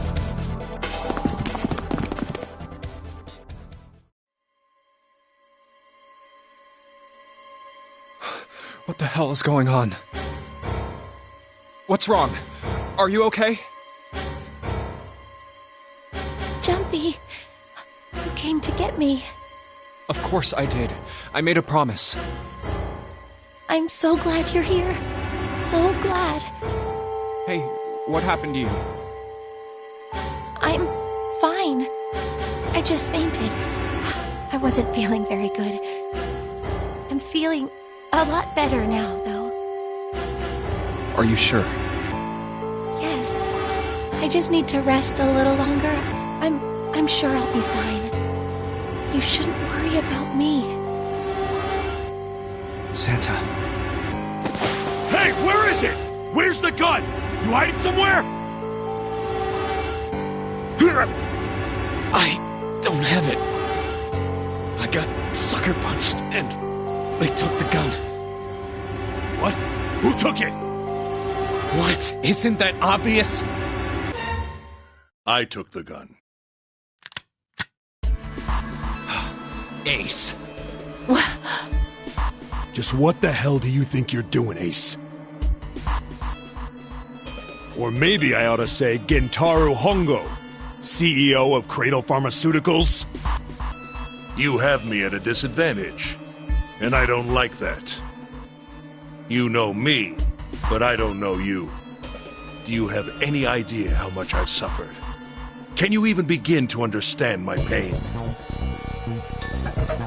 The pain of prosopagnosia, right? Another irritating insect. And how do you know that, Good question. No matter. If you don't want to answer, it makes no difference to me. This is a waste of time anyway. It's time for me to go. First is 1.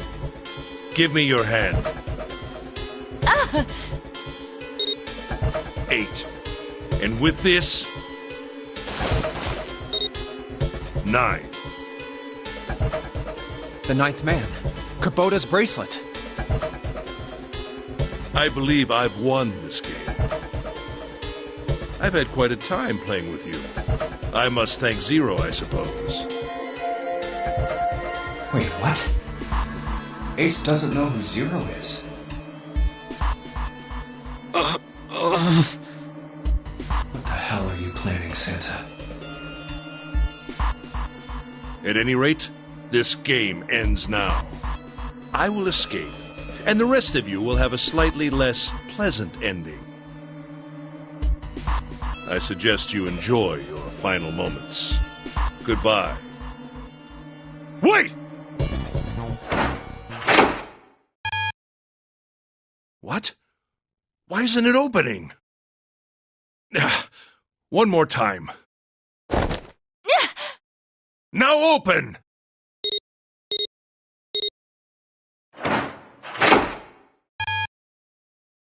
No! What is this? Why? That digital root should be 9! It has to be 9! Then why Why isn't it opening? Now!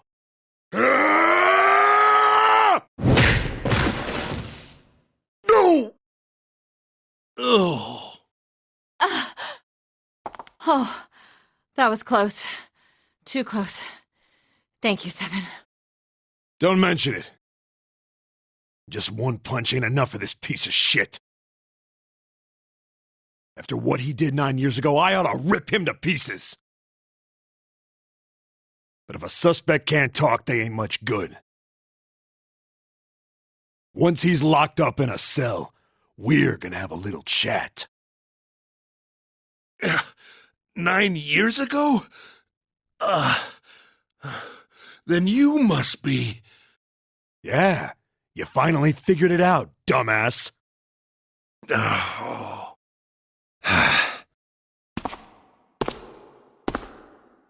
Ace, you killed Kubota, Nijisaki, and Musashido, didn't you? Wait, Nijisaki? Oh, right. You don't know yet. All right, we'll just go through them in order then. Let's start off with Kubota. You talked to Kubota and managed to convince him to go into Door 5 alone. You killed him without making it look like you killed him. The way I figure it, you had 4 motives. 1. In the nonary game, the number 9 is dangerous. Whoever had the 9 bracelet could join whatever team they wanted. Adding 9 to any number doesn't change the digital root. Which means that number 9 could do whatever they wanted. You wanted to remove that threat as soon as possible. 2. You wanted the number 9 bracelet for yourself, so that you could make use of its power. In fact, you did use it in the murder of Nijisaki. 3. Even if his number hadn't been 9, Kubota was a problem. He knew your past. He knew what had happened 9 years before. You needed to silence him before he told anyone. 4. But last, and perhaps the most disturbing, you used Kubota as a test. You wanted to know how serious this nonary game was. Was it truly life or death, or simply a harmless prank? You convinced him to break the rules so you could see what would happen. That was why you killed Kubota, but he was only the first. Next was Nijisaki. While everyone was off looking for the missing parts for the Reds, you ran into Nijisaki near the big hospital room. However, because of your prosopagnosia, you didn't realize he was Nijisaki. Chiefly because, when you met him, he was dressed like Snake. That was why you thought Nijisaki was Snake. No, that's not... That was Nijisaki? Why? How did... I'll get to that. Anyway, you thought he was Snake. Snake was one of the kids in your experiment 9 years ago. You remembered him because he was the blind kid. But his presence made you think. Snake was one of my subjects 9 years ago. He probably hates me. But if that's true, why isn't he saying anything? Is he keeping quiet because he can't see? Or perhaps he's working with Zero to get revenge on me. Whatever the reason, anyone who knows my past is a threat. Before he tries anything, I need to get rid of him. That was when you decided you had to kill him. The murder weapon was Kubota's bracelet. You just waved it over the red. Verified your own number and then grabbed Nijisaki's arm and forced it over the scanner panel. Then, when the door opened, you kicked him in. 9 seconds later, the door closed.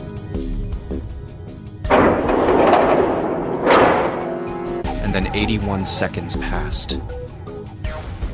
And poor Nijisaki was dead. And you mean to say Snake is still alive? Sorry to disappoint you, but I'm as good as new. Thank you for killing the wrong man, but I can't say I like knowing that you wanted me dead. Although, to be honest, even if you hadn't tried to kill me, I would still hate you very much. Well, I wouldn't blame you.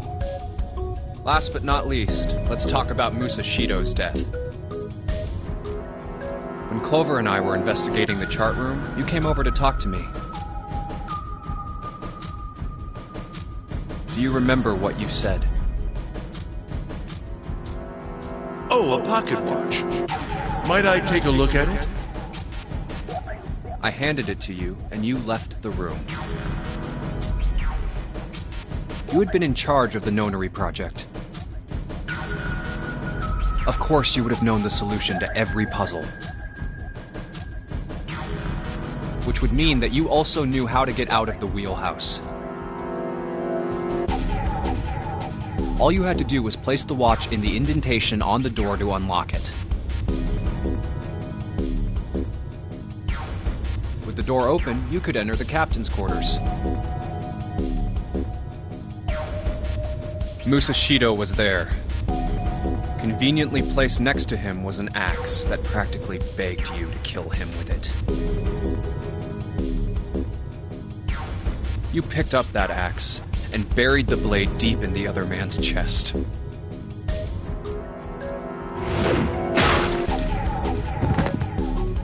One blow was all it took. And then you returned to the chart room as if nothing had happened. There was something I wanted to speak with you about, Junpei.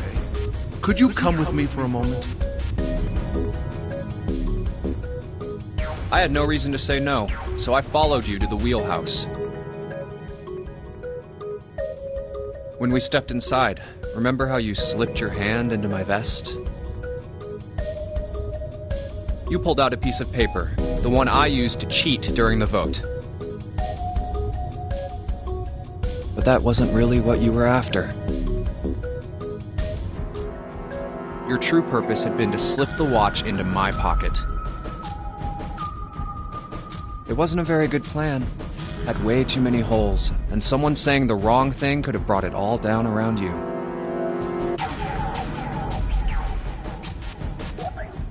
You must have been desperate. But what made you willing to risk it all to do it? Ace, Musashido's murder is the only one I don't understand. You obviously did it. But why? Because of this. What's with the paper? Just read it. Let's see. Number 1. There are 2 ways you might survive this ordeal. The first is to win the Nonary game. The second is for you to confess your sins of 9 years past. I have prepared a camera in the captain's quarters.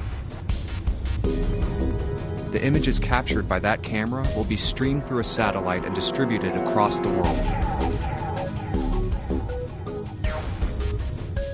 Simply look into the camera and repent. Once you have confessed everything, I will release you from this ship. To make your confession more credible, I have left you a witness in the captain's quarters. Perhaps he will confess with you. The decision is yours. Do as you please. 0. When I awoke in that room on D-Deck, I found that in my pocket. That was why I chose door 1 when we voted. If I went through that door, I knew I could get to the captain's quarters.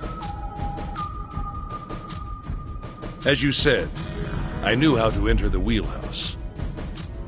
My plan was to find the pocket watch before anyone else. If I could, then my alibi would be set. At least, that was the plan. Unfortunately for me, you got to it first. That sleight of hand was the best I could manage on short notice. You meant to kill him from the beginning, then? Musashido, I mean. I only knew Musashido was the witness after I reached the captain's quarters. I asked him, and he answered. He seemed groggy.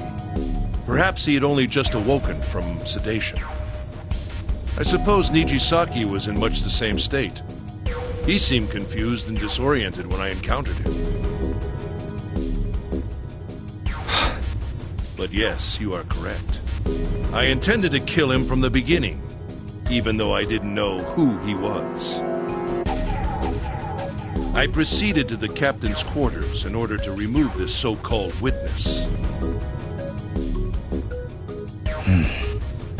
Ace, you figured it out, haven't you? You were being manipulated. Yes, so it would seem. I was little more than a puppet, in many ways. Everywhere I went, everything was already prepared. The Reds in the large hospital room were dismantled. Nijisaki was dressed like Snake. There was an axe in the captain's quarters. Musashido was delirious from the anesthetic, so he couldn't fight back.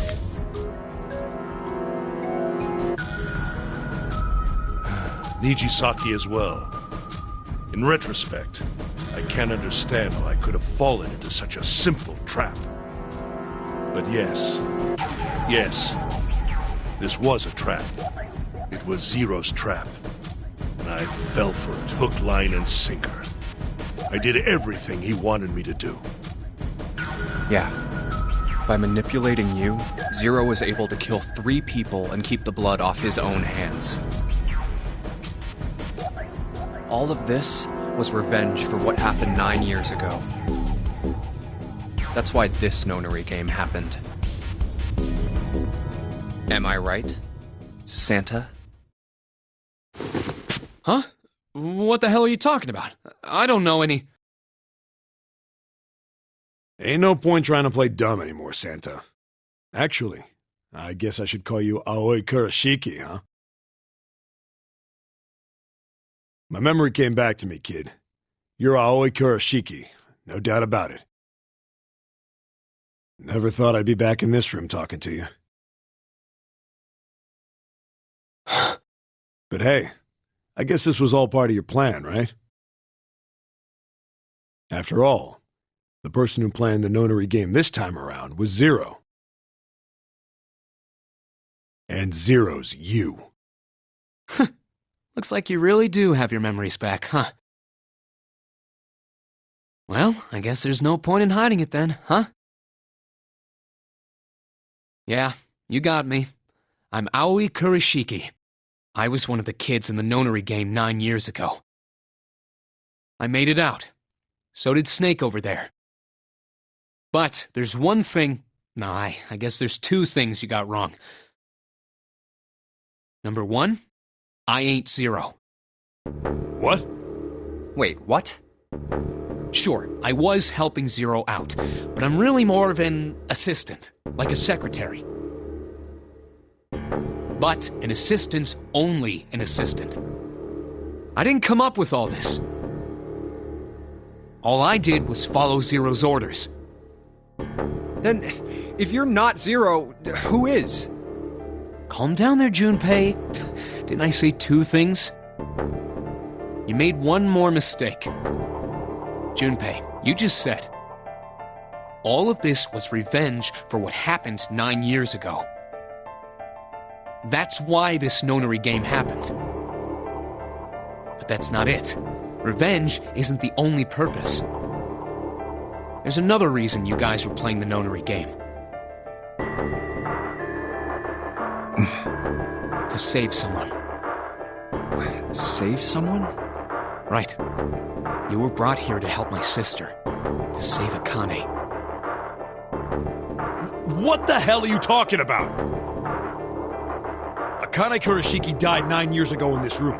I was there. I saw...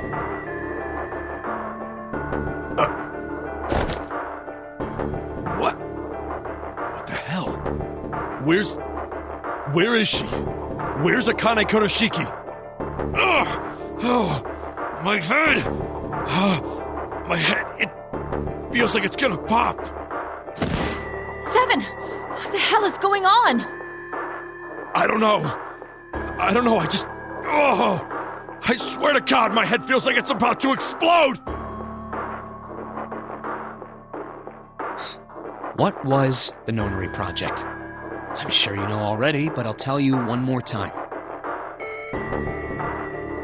It was a project designed to test a particular phenomenon.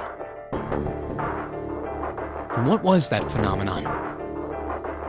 For two organisms to communicate with one another in the absence of physical contact. The morphogenetic field theory. Could human beings use these invisible fields to exchange information? That was what this experiment was conducted to determine. There were two separate locations. One was the Gigantic, and the other was a building in Nevada called Building Q. The 9 children trapped in Building Q were faced with numerous puzzles, copies of identical ones on the Gigantic. They were told to send their answers into the morphic field set and transmit them to their brothers and sisters on the Gigantic. The transmitters were put in Building Q, and the receivers were put on the Gigantic. Each sibling pair was supposed to be split up, but there was a mistake. Akane was a transmitter. She should have been in Building Q. However, for some reason, she was placed on the Gigantic with the receivers, like me. Perhaps she was mistaken for someone who was supposed to be in Group A. Whatever the case, Akane ended up on the Gigantic. I think I've told you enough. You get it, don't you? I'm pretty sure you know where this is going, Junpei. Where what is going? Don't play dumb. You know things you shouldn't. Things you couldn't. How did you know Ace had prosopagnosia? How did you know why Ace wanted to kill Kubota and how Nijisaki was killed? Were you surprised when you found out Ace was Hongo? And what about the coffin Snake was trapped in? How the hell did you open it?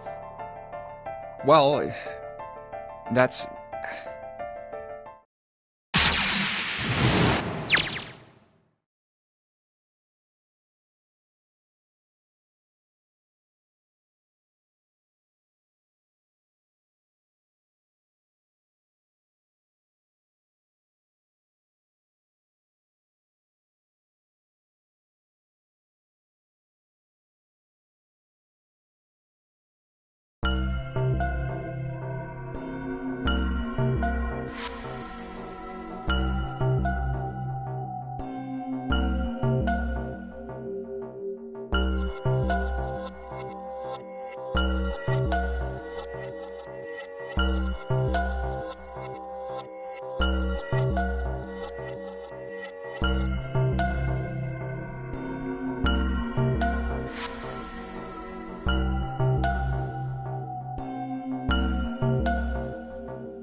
Santa! Freeze.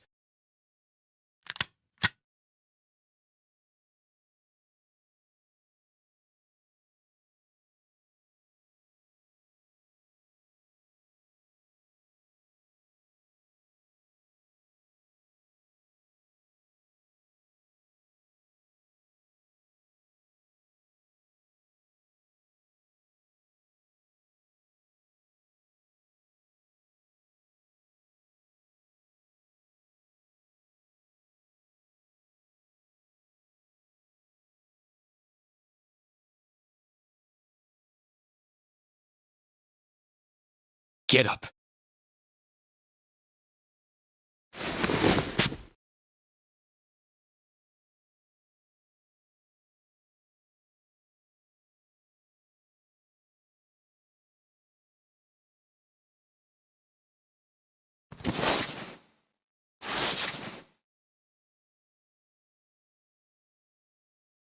Hey, what's your plan, Santa? What are you doing?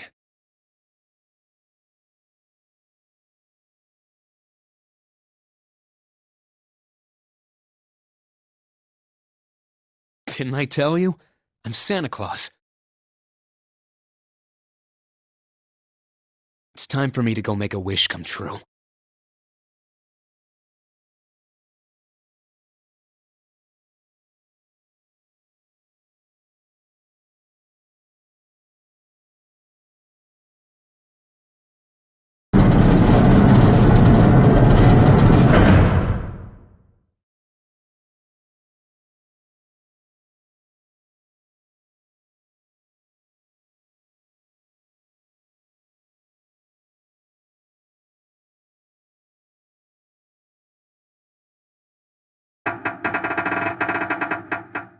Damn. Well, it looks like this door isn't opening anytime soon.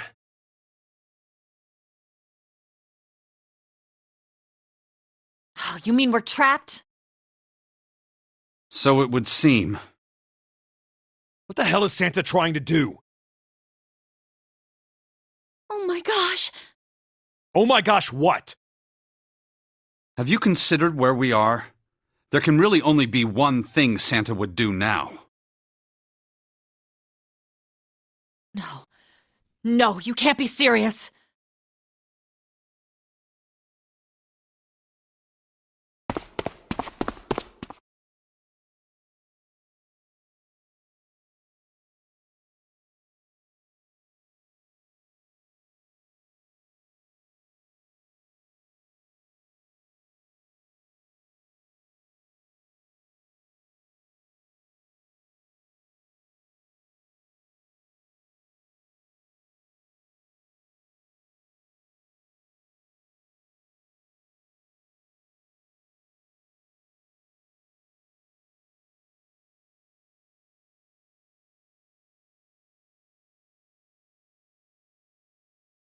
Junpei, can I borrow your pen and notebook?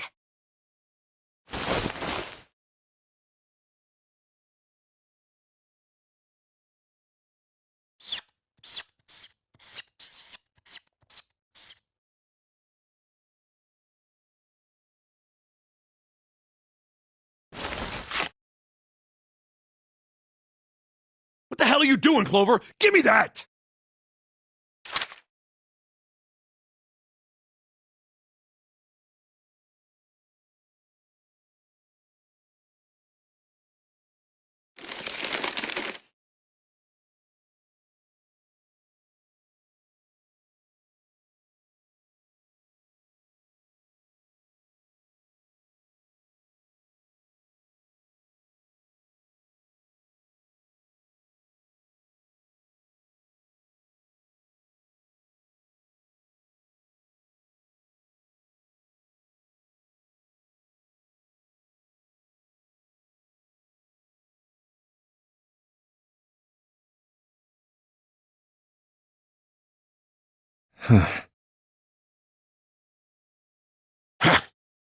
What?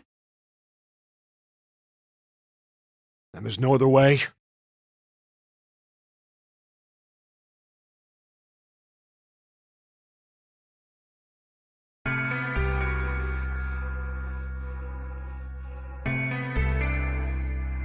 It's okay. Go. Lotus. Come on, you know we can't do that. Oh, don't give me that. I'm sure you'd love to get rid of me. God damn it, you idiot!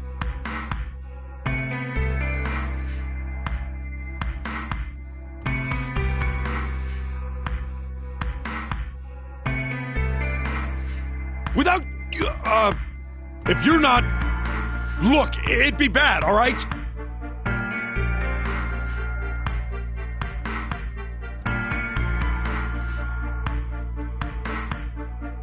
Bad? Yeah. If there weren't assholes like you around, I'd be out of a job. Uh-huh. Look, I'm just not leaving you behind, alright? End of story. 7. He's right. I'm not leaving you either. Me too. You didn't honestly think I'd abandon you, did you? You're all idiots.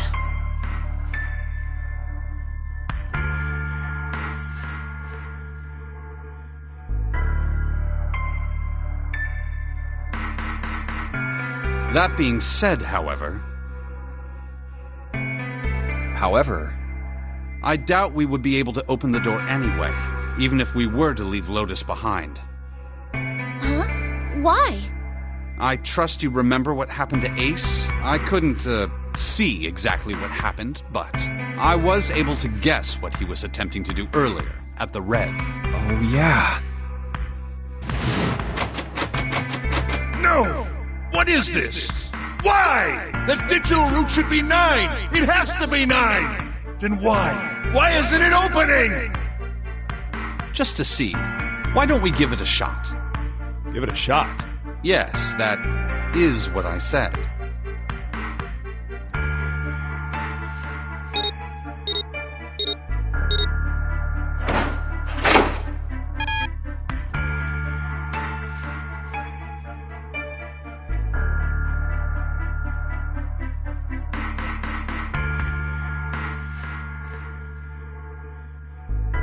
You were right. It ain't opening. But it did open 9 years ago. The digital route was 9 then, I'm sure of it. You think maybe they changed the settings? Perhaps.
Come on, over here!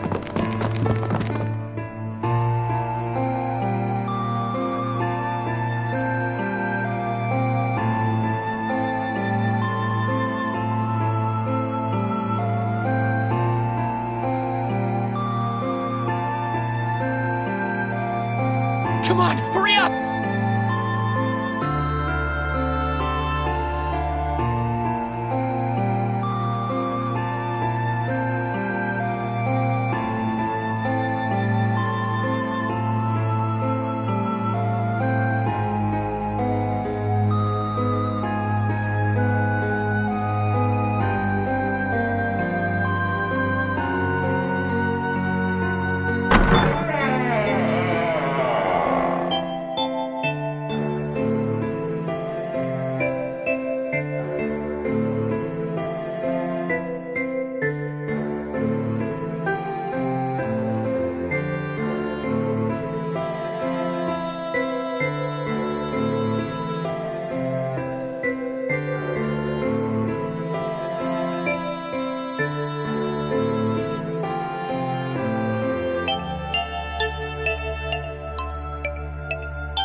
Hello? Everyone? Could you come over here for a moment?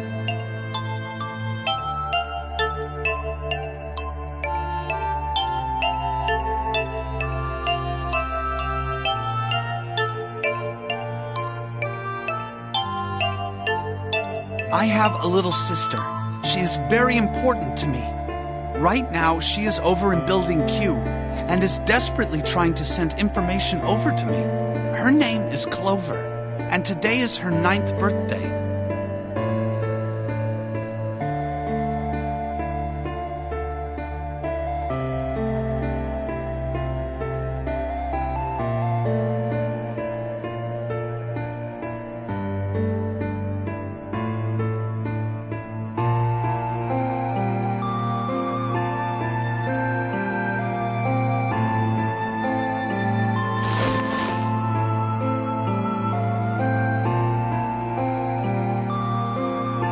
I was going to give these to her as a birthday present. I was outside picking them when I was abducted. I'm sure I've already told you, but I am blind. For a man who can't see, collecting 9 of a very specific plant is, well, it is difficult. But my sister means a great deal to me, and I hope that these would show her how much I cared for her. Since it's her 9th birthday, I thought 9 4-leaf clovers would be appropriate. Every one of you has a brother or a sister in Building Q with Clover. For their sake, we have to survive. We have to get off this ship. Do you understand? If we're going to do that, there are 3 things you have to remember. We need trust and love, and we have to have faith in one another. If we can take all 3 of those to heart, then I promise that good luck will come our way. Did you know that the leaves on the 4-leaf clover mean faith, trust, love, and luck? Those words are leaf words. So if you believe what I've told you, and you understand, then I want you each to have one of these. They're a promise between friends.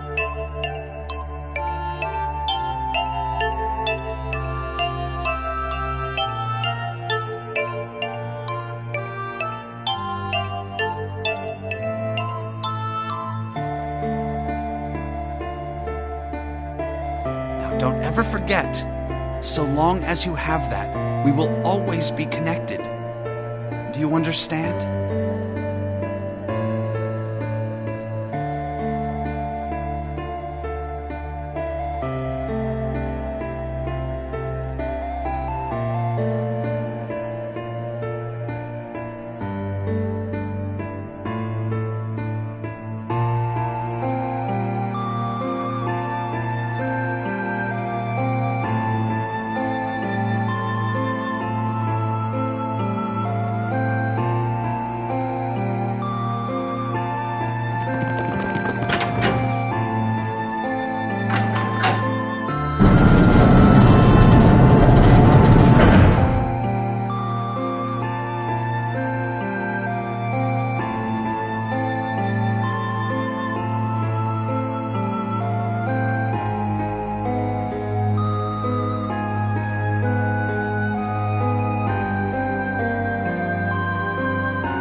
hours!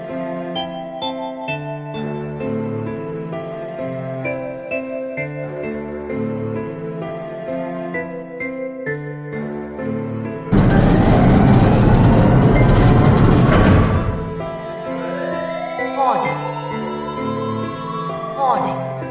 Emergency incineration command has been acknowledged. Automatic incineration will take place in 18 minutes. Please evacuate the incinerator immediately. Repeat. Emergency incineration command has been acknowledged. What? What's happening? What did that thing say? That didn't sound good.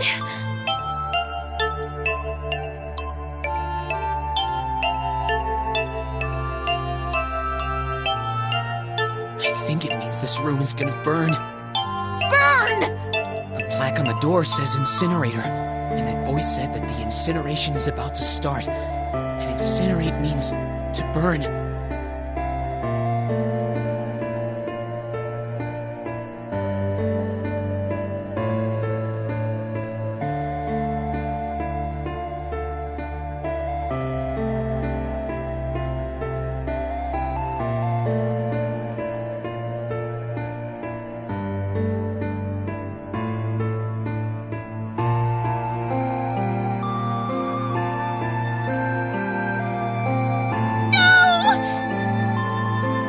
Help me!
Don't worry, kids, I'm not your enemy. I'm one of the good guys.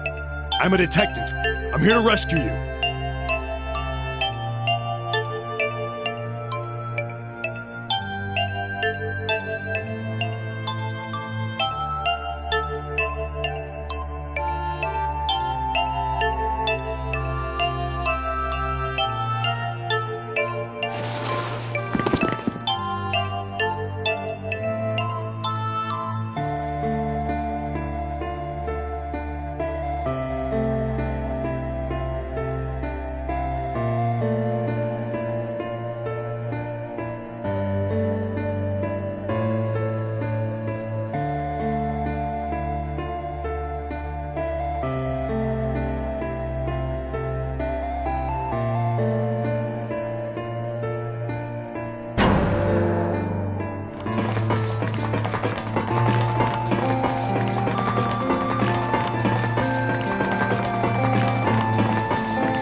drop Jumpy's present?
Ah, how wonderful to see you decided to come back.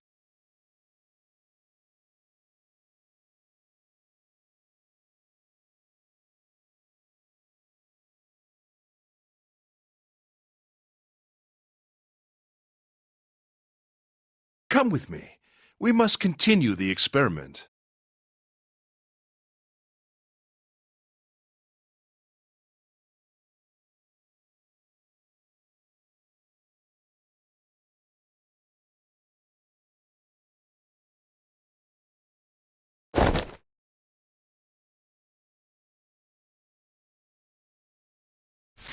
I said, come with me.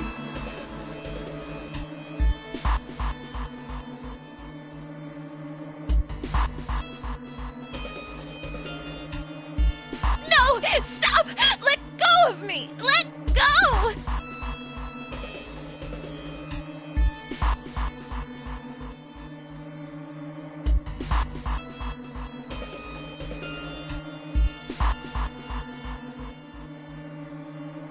Stop struggling, goddammit! Do as I tell you!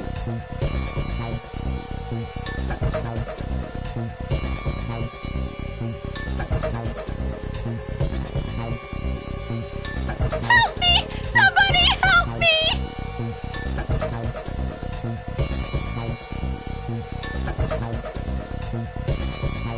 Akane!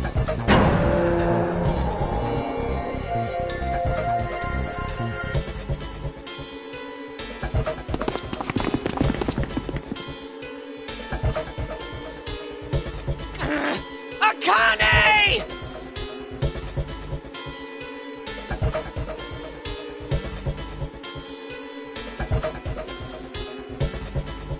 You came back!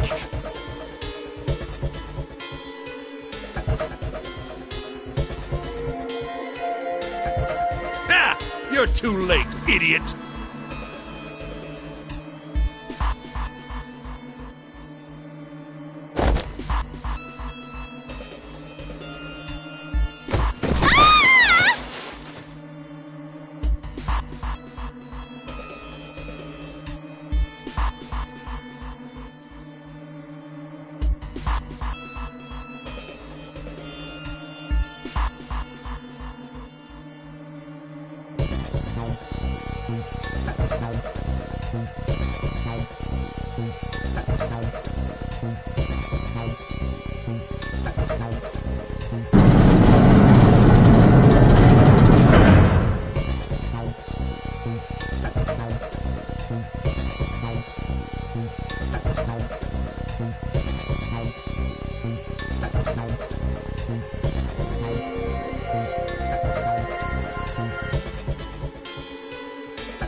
Akane! Akane! Are you okay?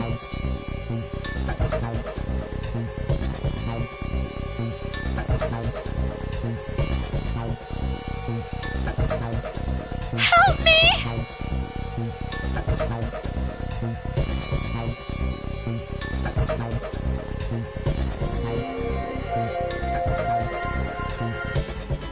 What should I do? I think I'm trapped in here!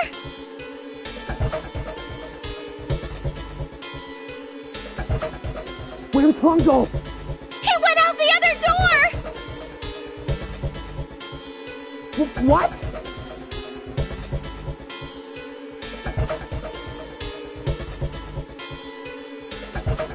Warning. Warning. Emergency incineration command has been acknowledged. Incineration will begin in 18 minutes. Please evacuate the incinerator immediately.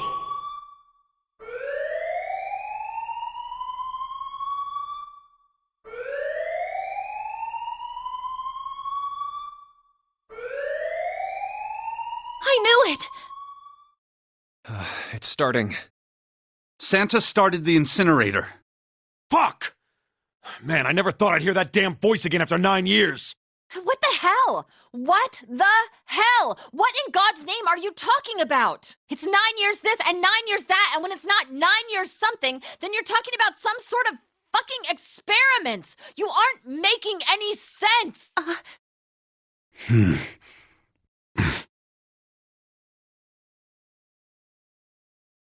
I'm sorry, Lotus, but we really don't have time to explain it right now.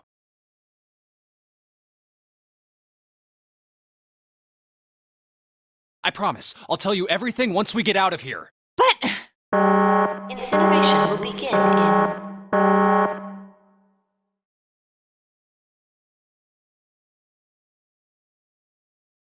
17 minutes. You know what that means, right? Incinerate means... what kind of idiot do you think I am? I know what incinerate means.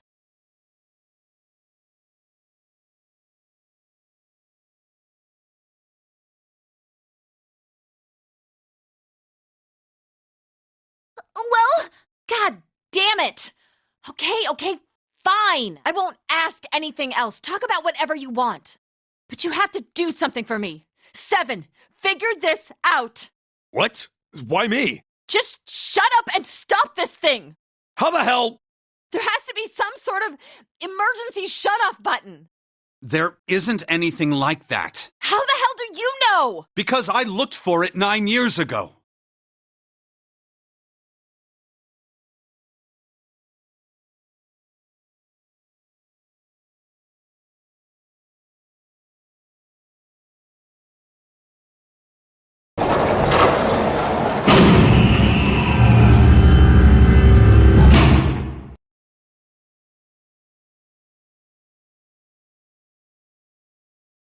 What the hell is that? What is that? What is that?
Incineration will begin in 15 minutes.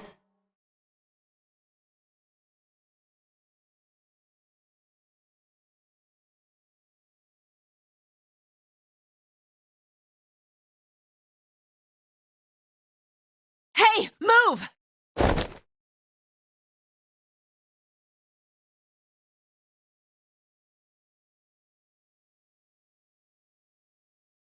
Okay, it's turned on. There's nothing on the screen, though. Oh, this is bad. This is really bad. If there's nothing on here, how are we supposed to do anything with it?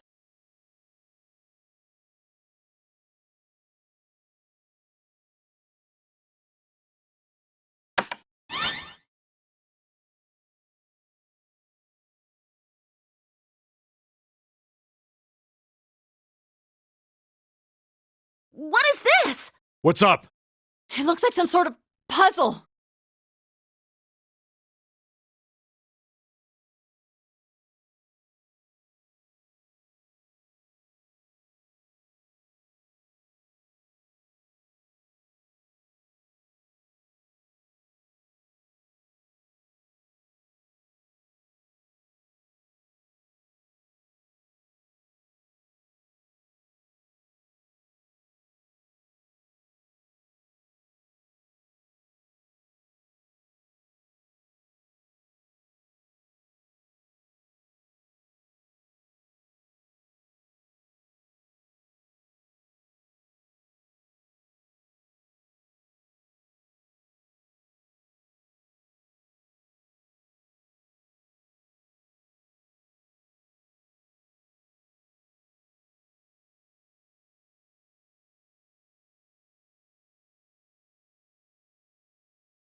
Do you think that if we solve this puzzle, the incinerator will stop? Yeah. Well, we can hope, right?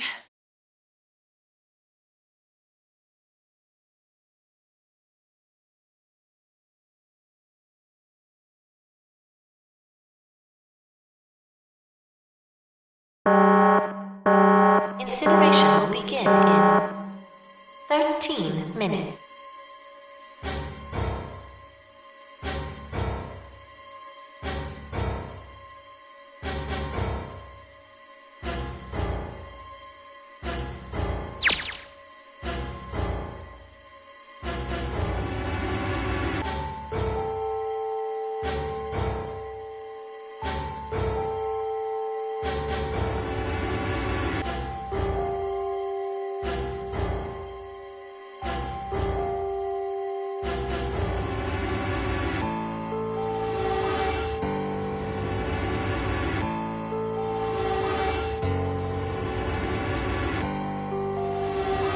Hey, what are you doing?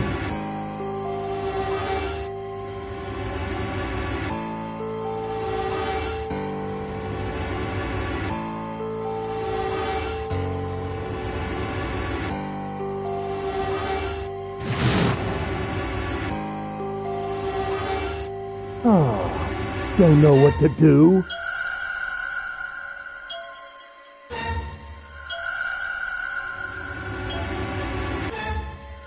It's simple, really. But I suppose I might as well tell you. Just solve the puzzle on that machine.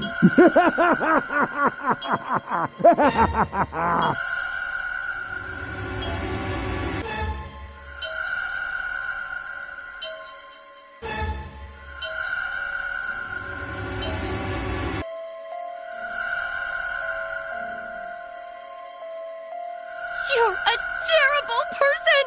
I hate you! Oh, my. How could you call a gentleman such as myself a terrible person? That's not very nice. I'm quite fair. I don't use tricks or play dirty. You see? I've even left you a way out. A way out? Didn't you hear me? All you have to do is solve that puzzle. Do that, and you can stop the incinerator. What's the point of stopping it? You'll only capture me and make me do this all again. I'm not going to listen to you. If you're just going to throw me back in here, I might as well just die now. My goodness, haven't you listened to anything I've said? I told you, I'm a fair man. Huh? If you solve the puzzle, the verification function of the red will in turn activate. If this experiment is to deliver valid results, there must be a chance of success. If you succeed, you will escape. The verification function of the red?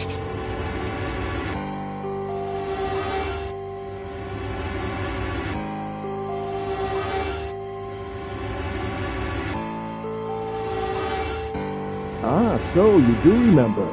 Right now there are two numbers in the red. The first is 1, and the second is 3. Say, Akane, what's your number?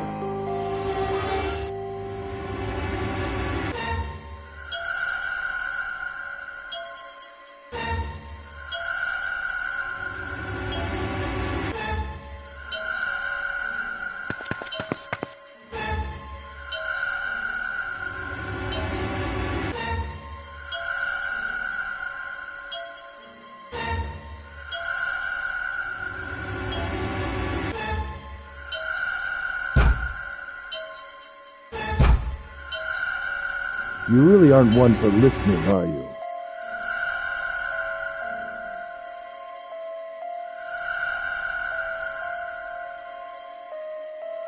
I've already told you, didn't I?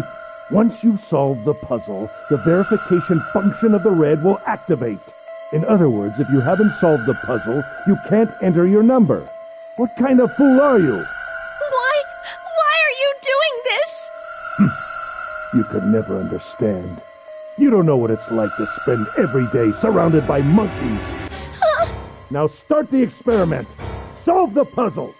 I can't! I don't know how! Of course you don't. Isn't that the point? You understand, don't you? Access the morphogenetic field and find the solution. I can't! Then you'll die.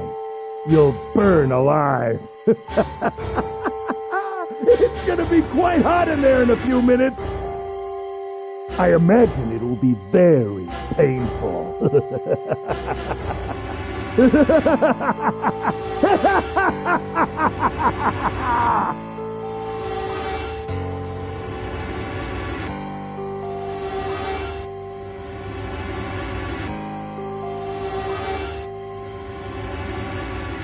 Incineration will begin in 10 minutes.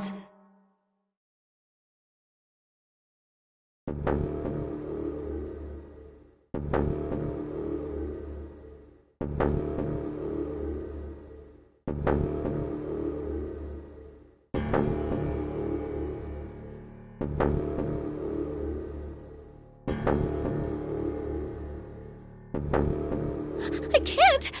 I just can't. There's no way. I can't figure this out.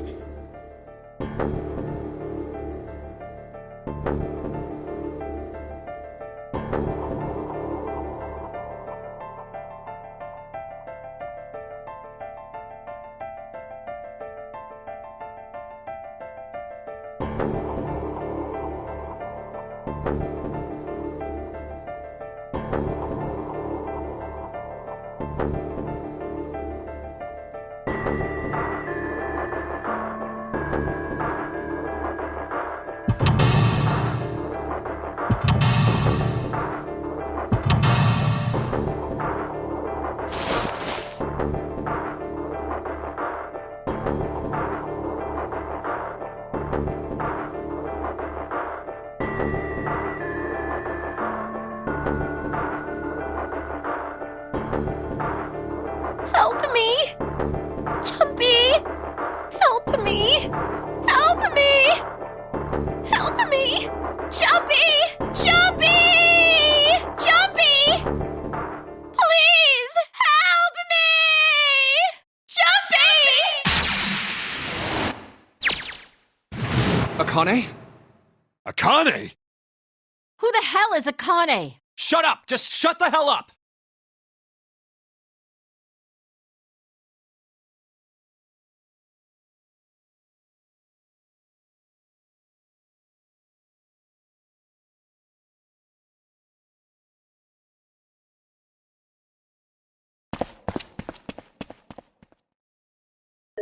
Akane! Akane! Can you hear me? Akane! Say something!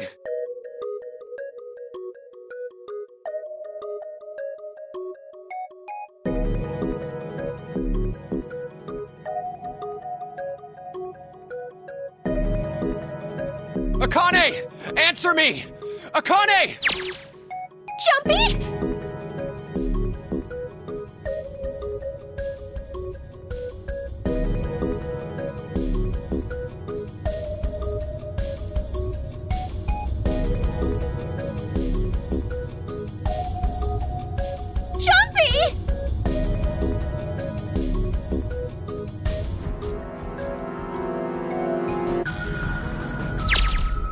Akane!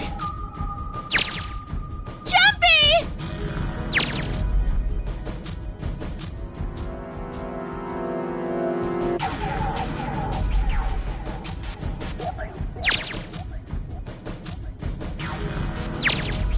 Akane! Akane! Yes, I am!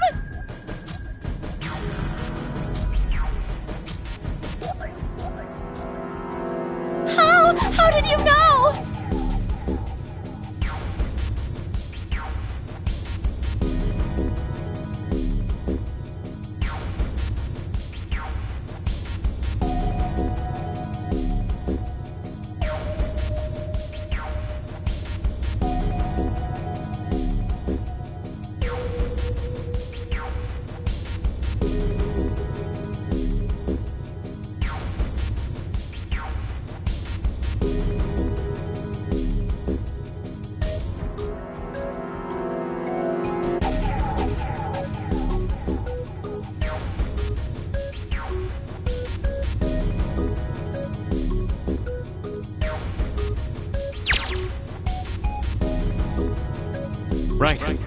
There's only one way to help her. You were brought here to help my sister. To save Akane.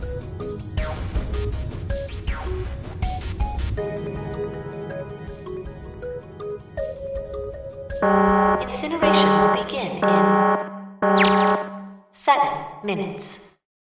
Jumpy, we don't have time!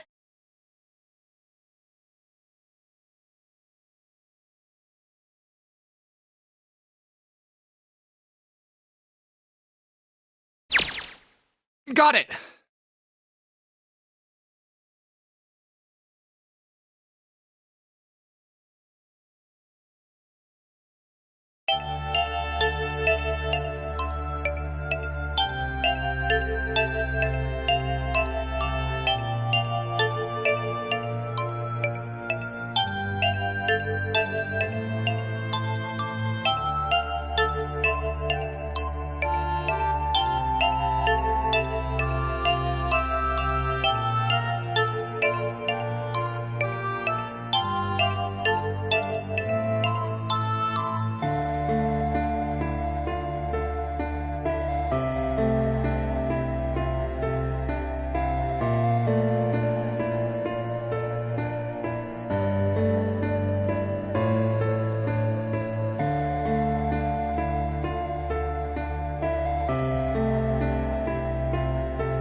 Incineration will begin in 6 minutes.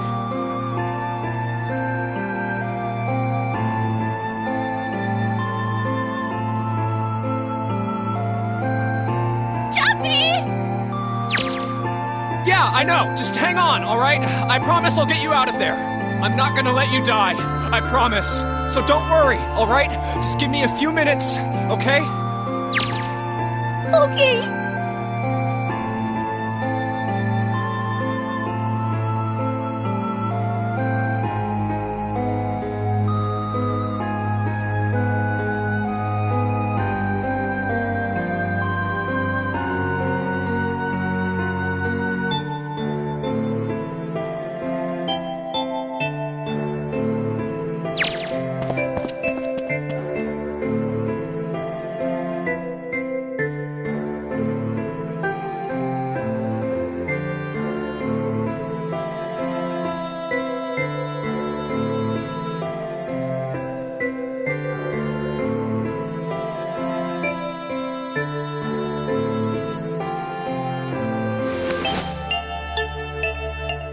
What are you...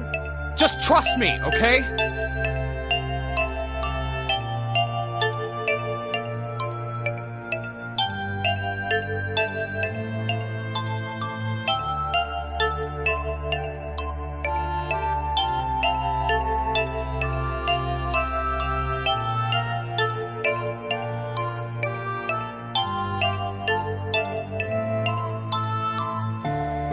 Just think of what I did all those times before.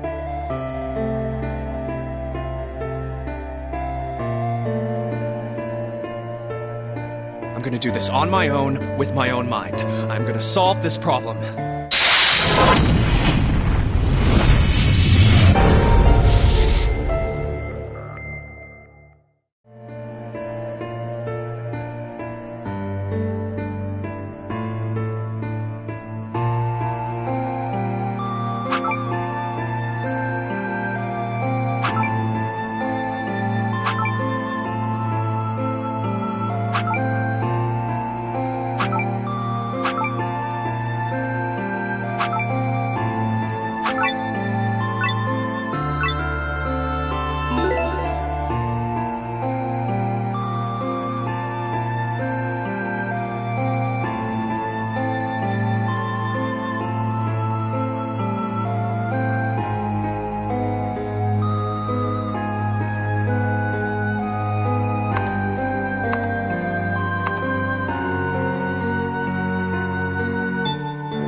Yes, that's it!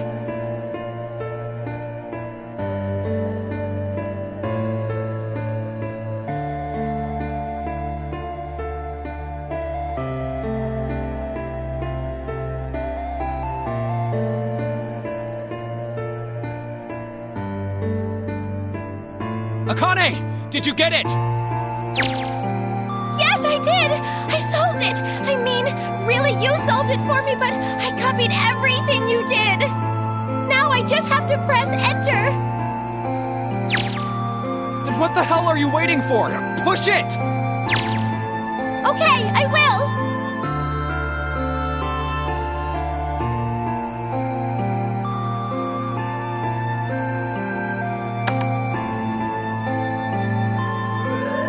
Emergency shutdown command has been confirmed. Incineration system has been disabled.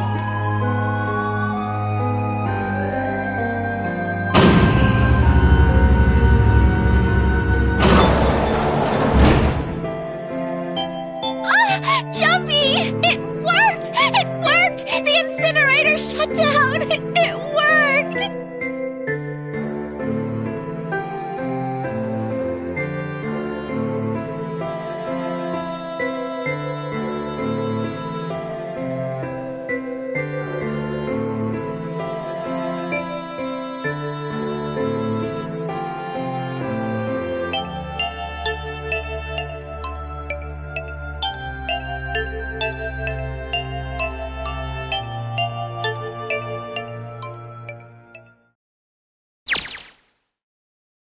Whew.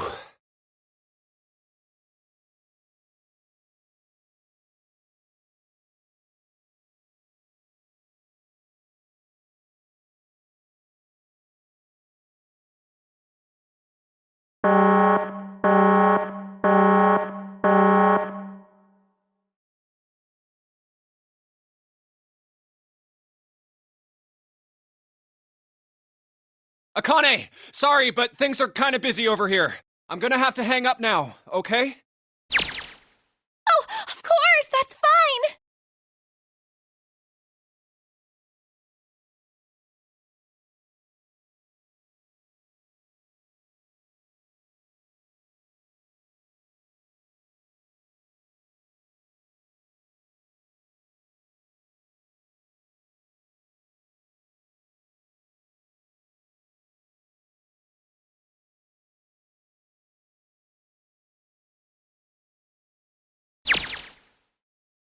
Now.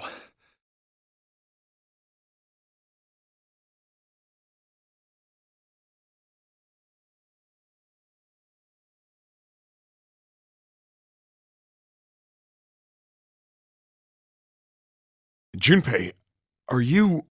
Okay. Ah, shut it!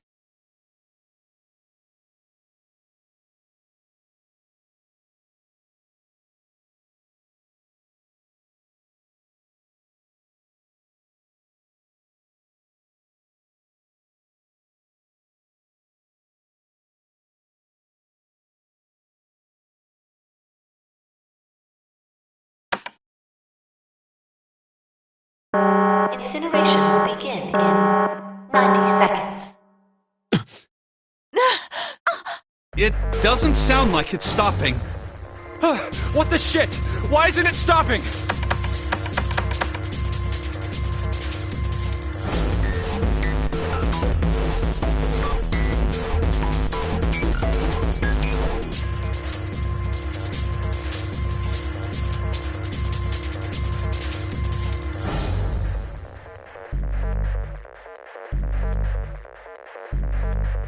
Incineration will begin in 60 seconds.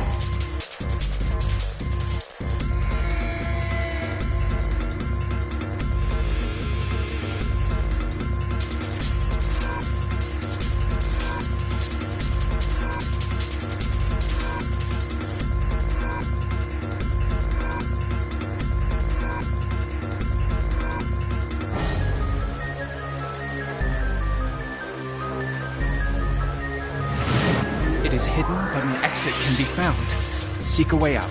Seek a door that...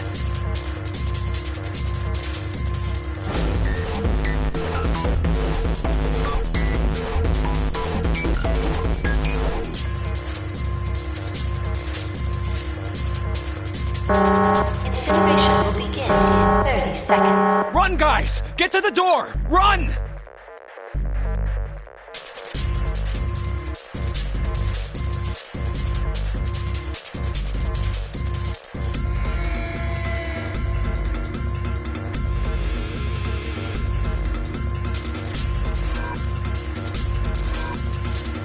Quick! Verify your numbers on the red! Verify? Who? What combination? All of us! We all need to verify! Why? You really think this is a good time to ask questions? Just do it!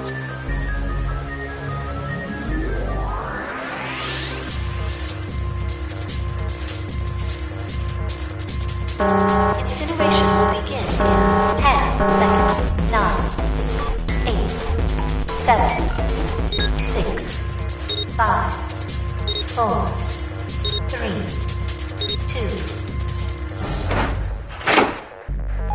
Central gate has been opened. Incineration system has been disabled.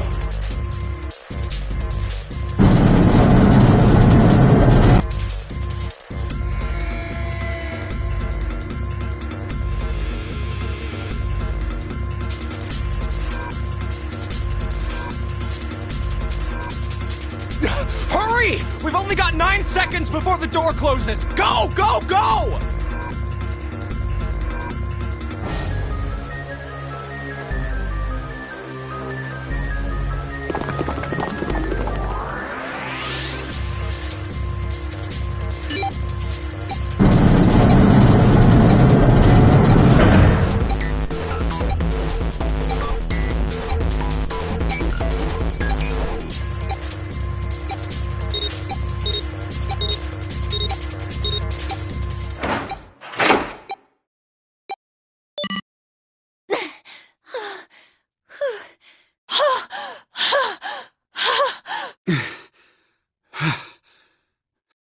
Shit.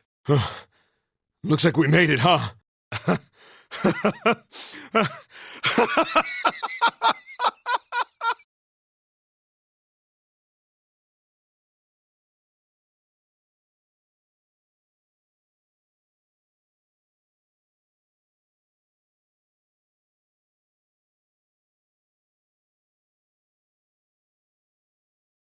Akane?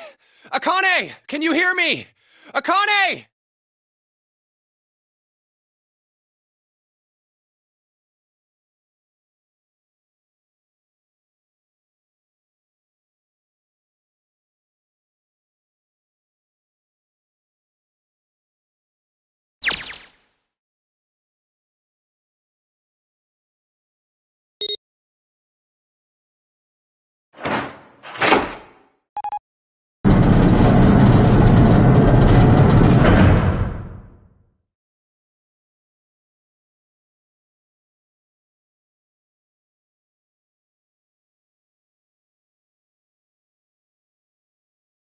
Akane!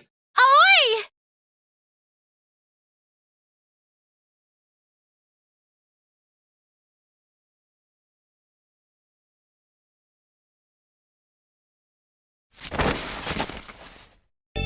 Oh, oi!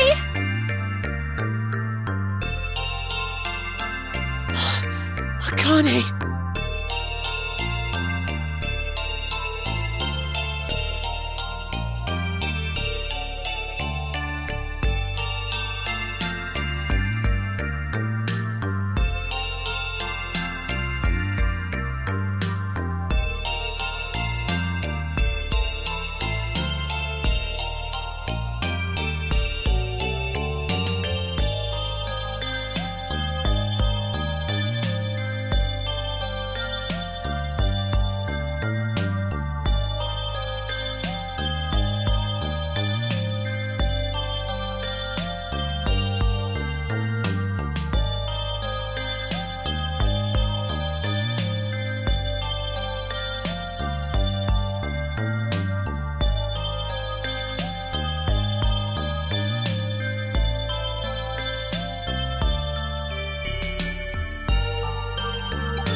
get out of here.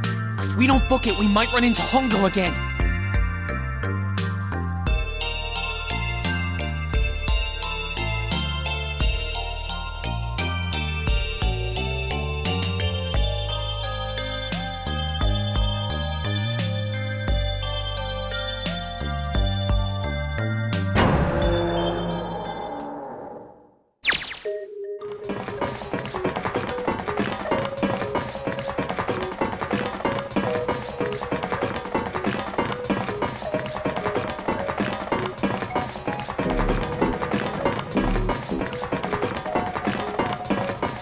Hey, Junpei, can I ask you something?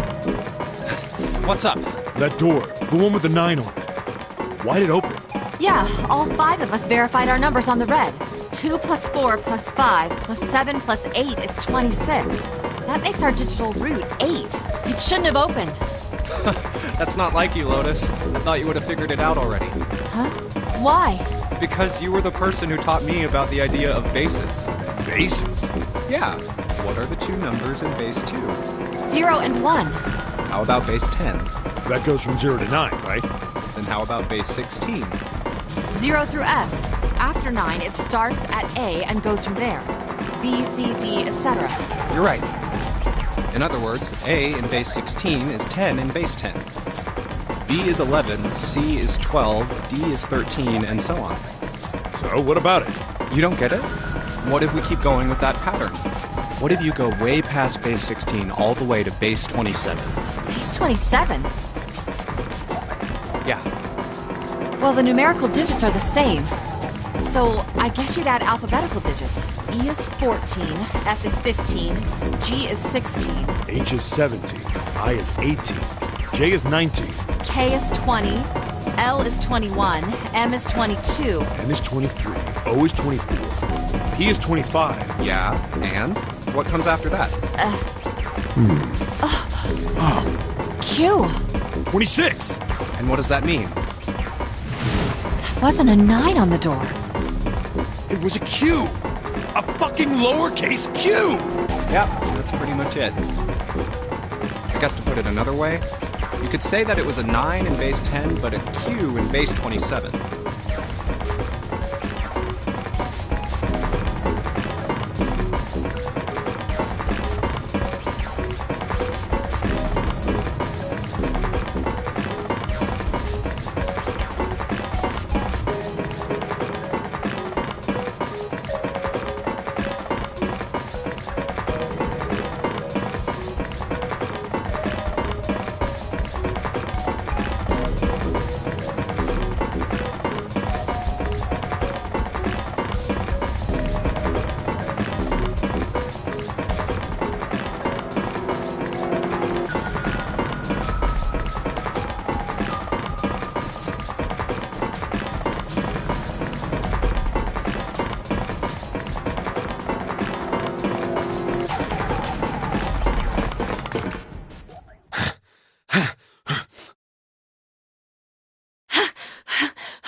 Whew.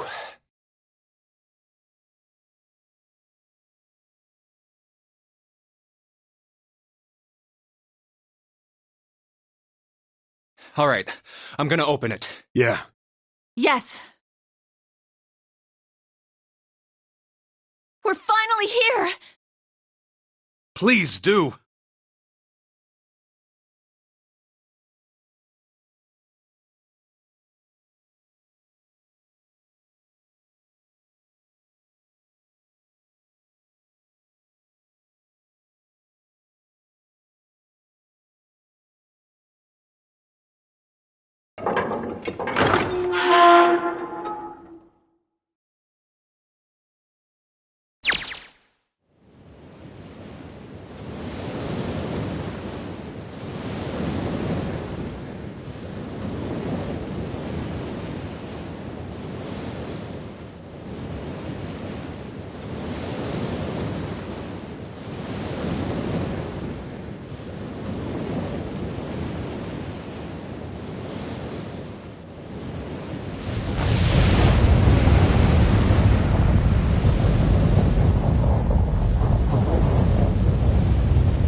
No way.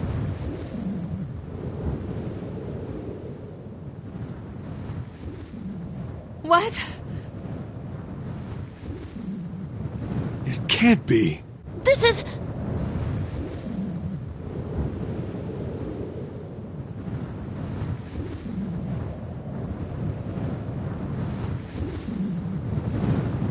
This is the building in the Nevada desert. the mock experiment building. Oh my god. This whole time we were in Building Q.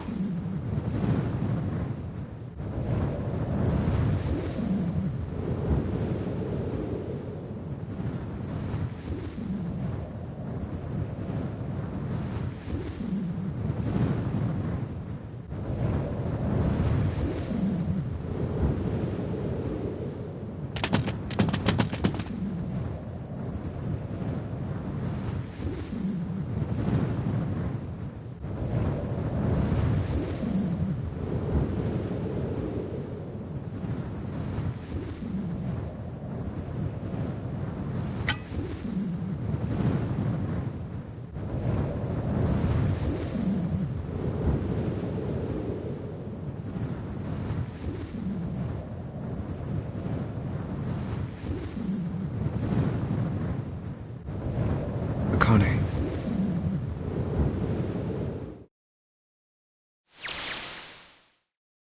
Jumpy.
Are you okay?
Oh, come on. This is nothing.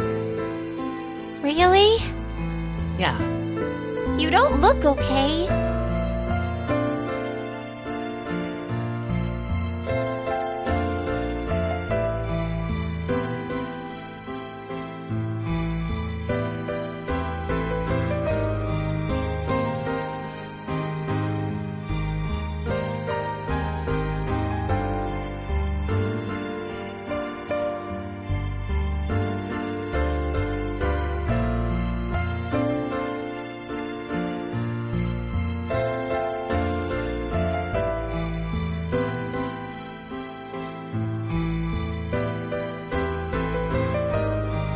How does it look then?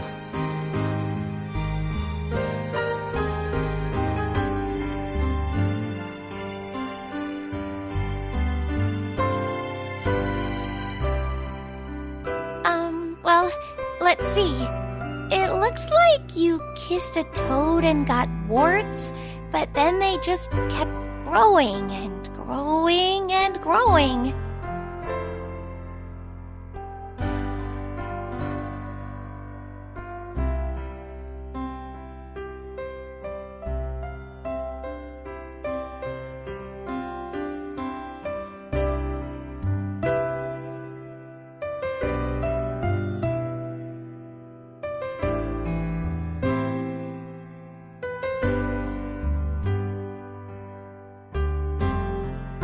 What does that even mean?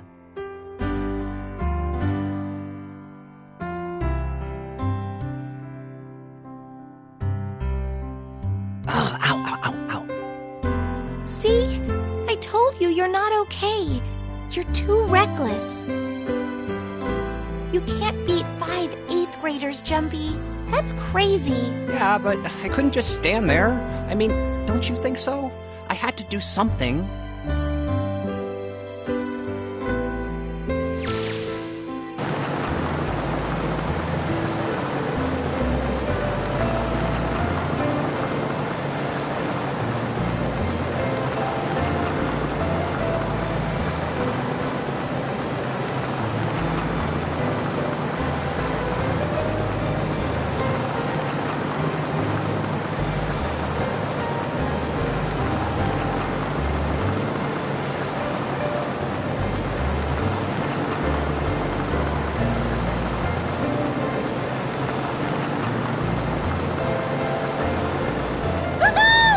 This is so fun!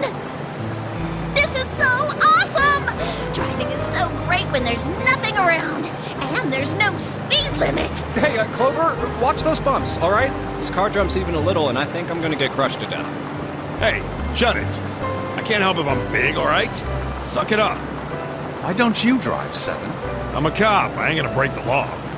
He doesn't have an international license. Yeah, but you could have sat in the passenger seat. Oh, hell no.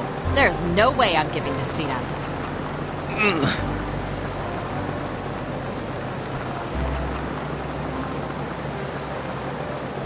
And Clover, there's no need to slow down. The car Santa and June are in should be somewhere down this road ahead of us.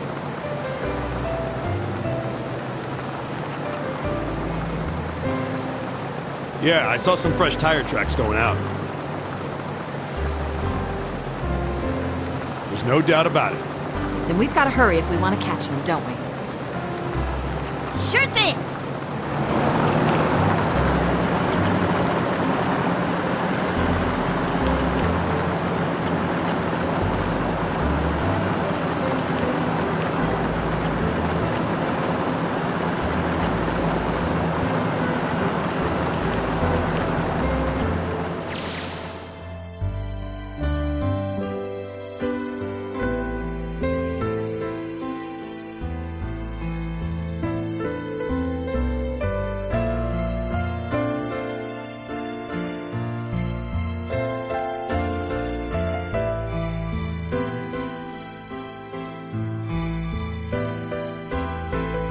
Hey! What the hell are you doing?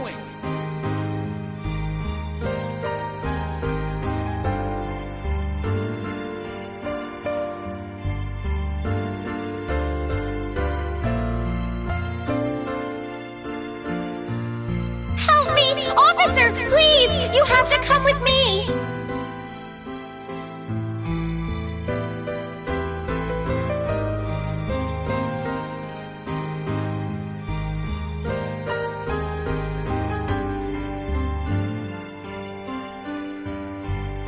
You couldn't run away after you threw the kitty to me?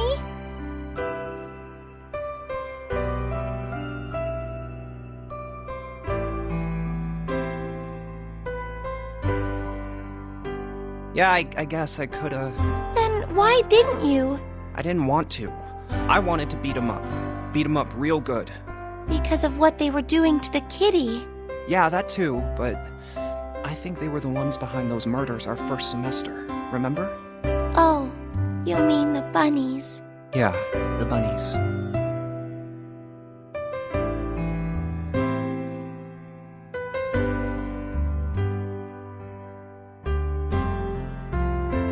They asked me what elementary school I was from, so I told them. And then they said they'd do the same thing to you that they did to the rabbits. I couldn't forgive them for that, so I...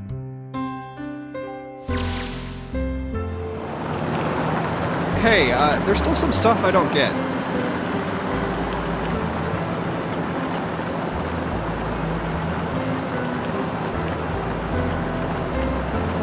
Like Ace. Well, I guess I should say Gentaro Hongo. Why did he create the Nonary Project? Anybody? Any ideas? Why don't you ask him yourself?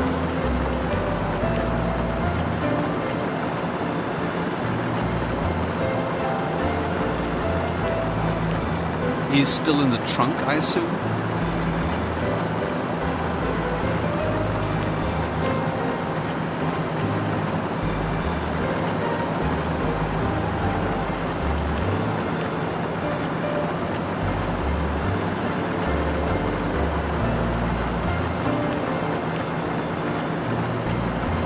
Hey, were you listening to us?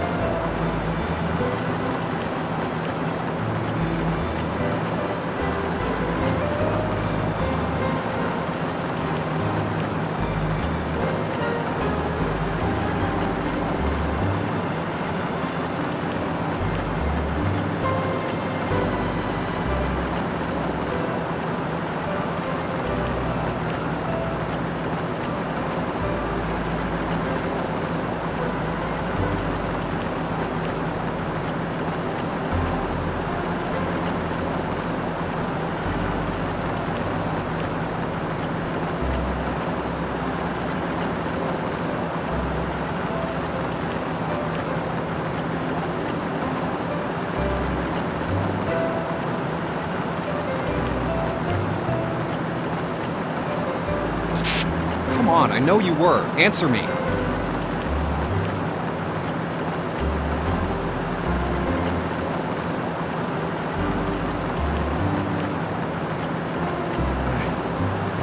I only wanted to see the faces. Human faces, I thought. I thought if I could gain the ability to access the morphic field set, then perhaps I could see faces. By peering into people's minds, you could understand how they were processing the expressions of others. That's it?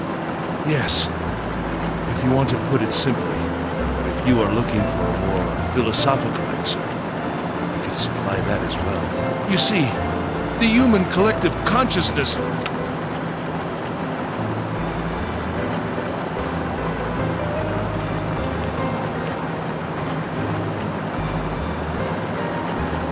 All right, so what's your second question? You said there were some things you didn't get, didn't you?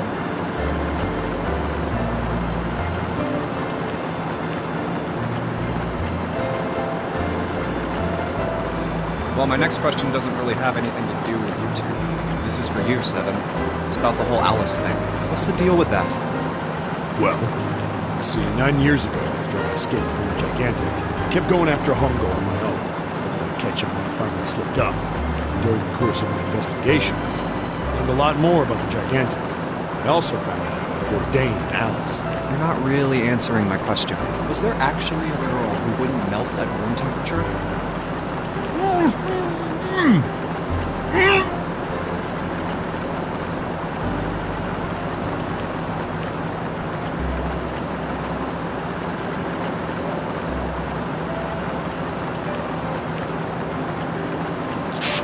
What?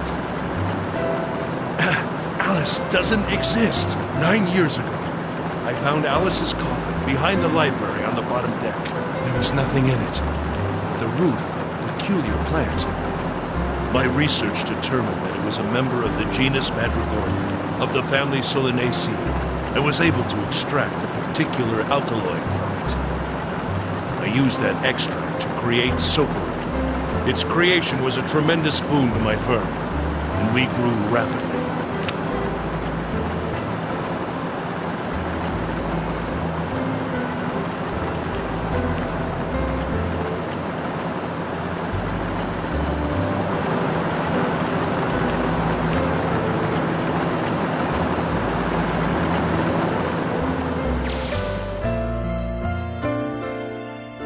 Here, this is for you. What's this? This is a for you doll. His name is Junpei.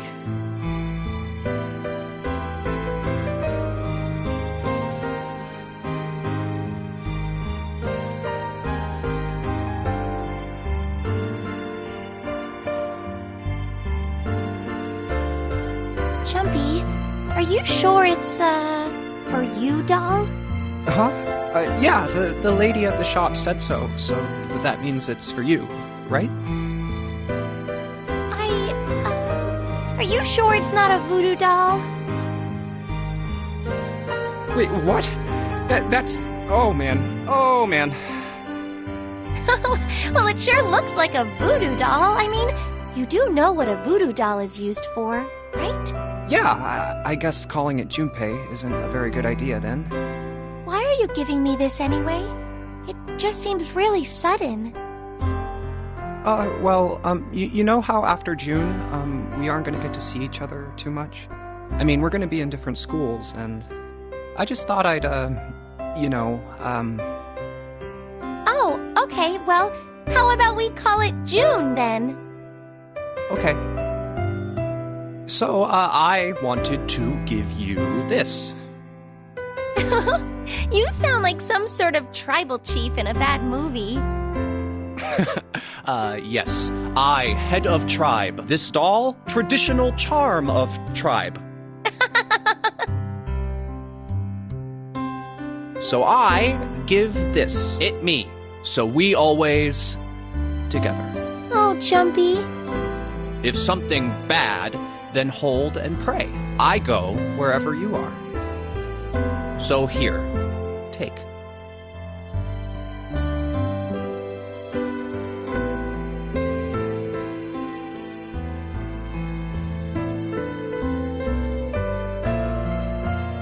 Thank you. Thank you so much, Jumpy.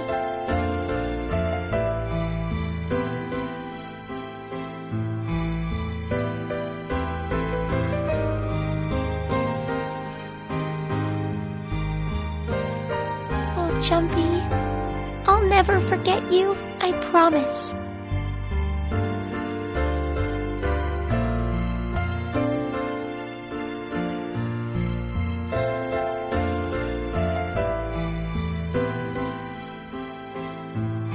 I'll never forget you either.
over there. There's somebody next to the road. What? Hmm?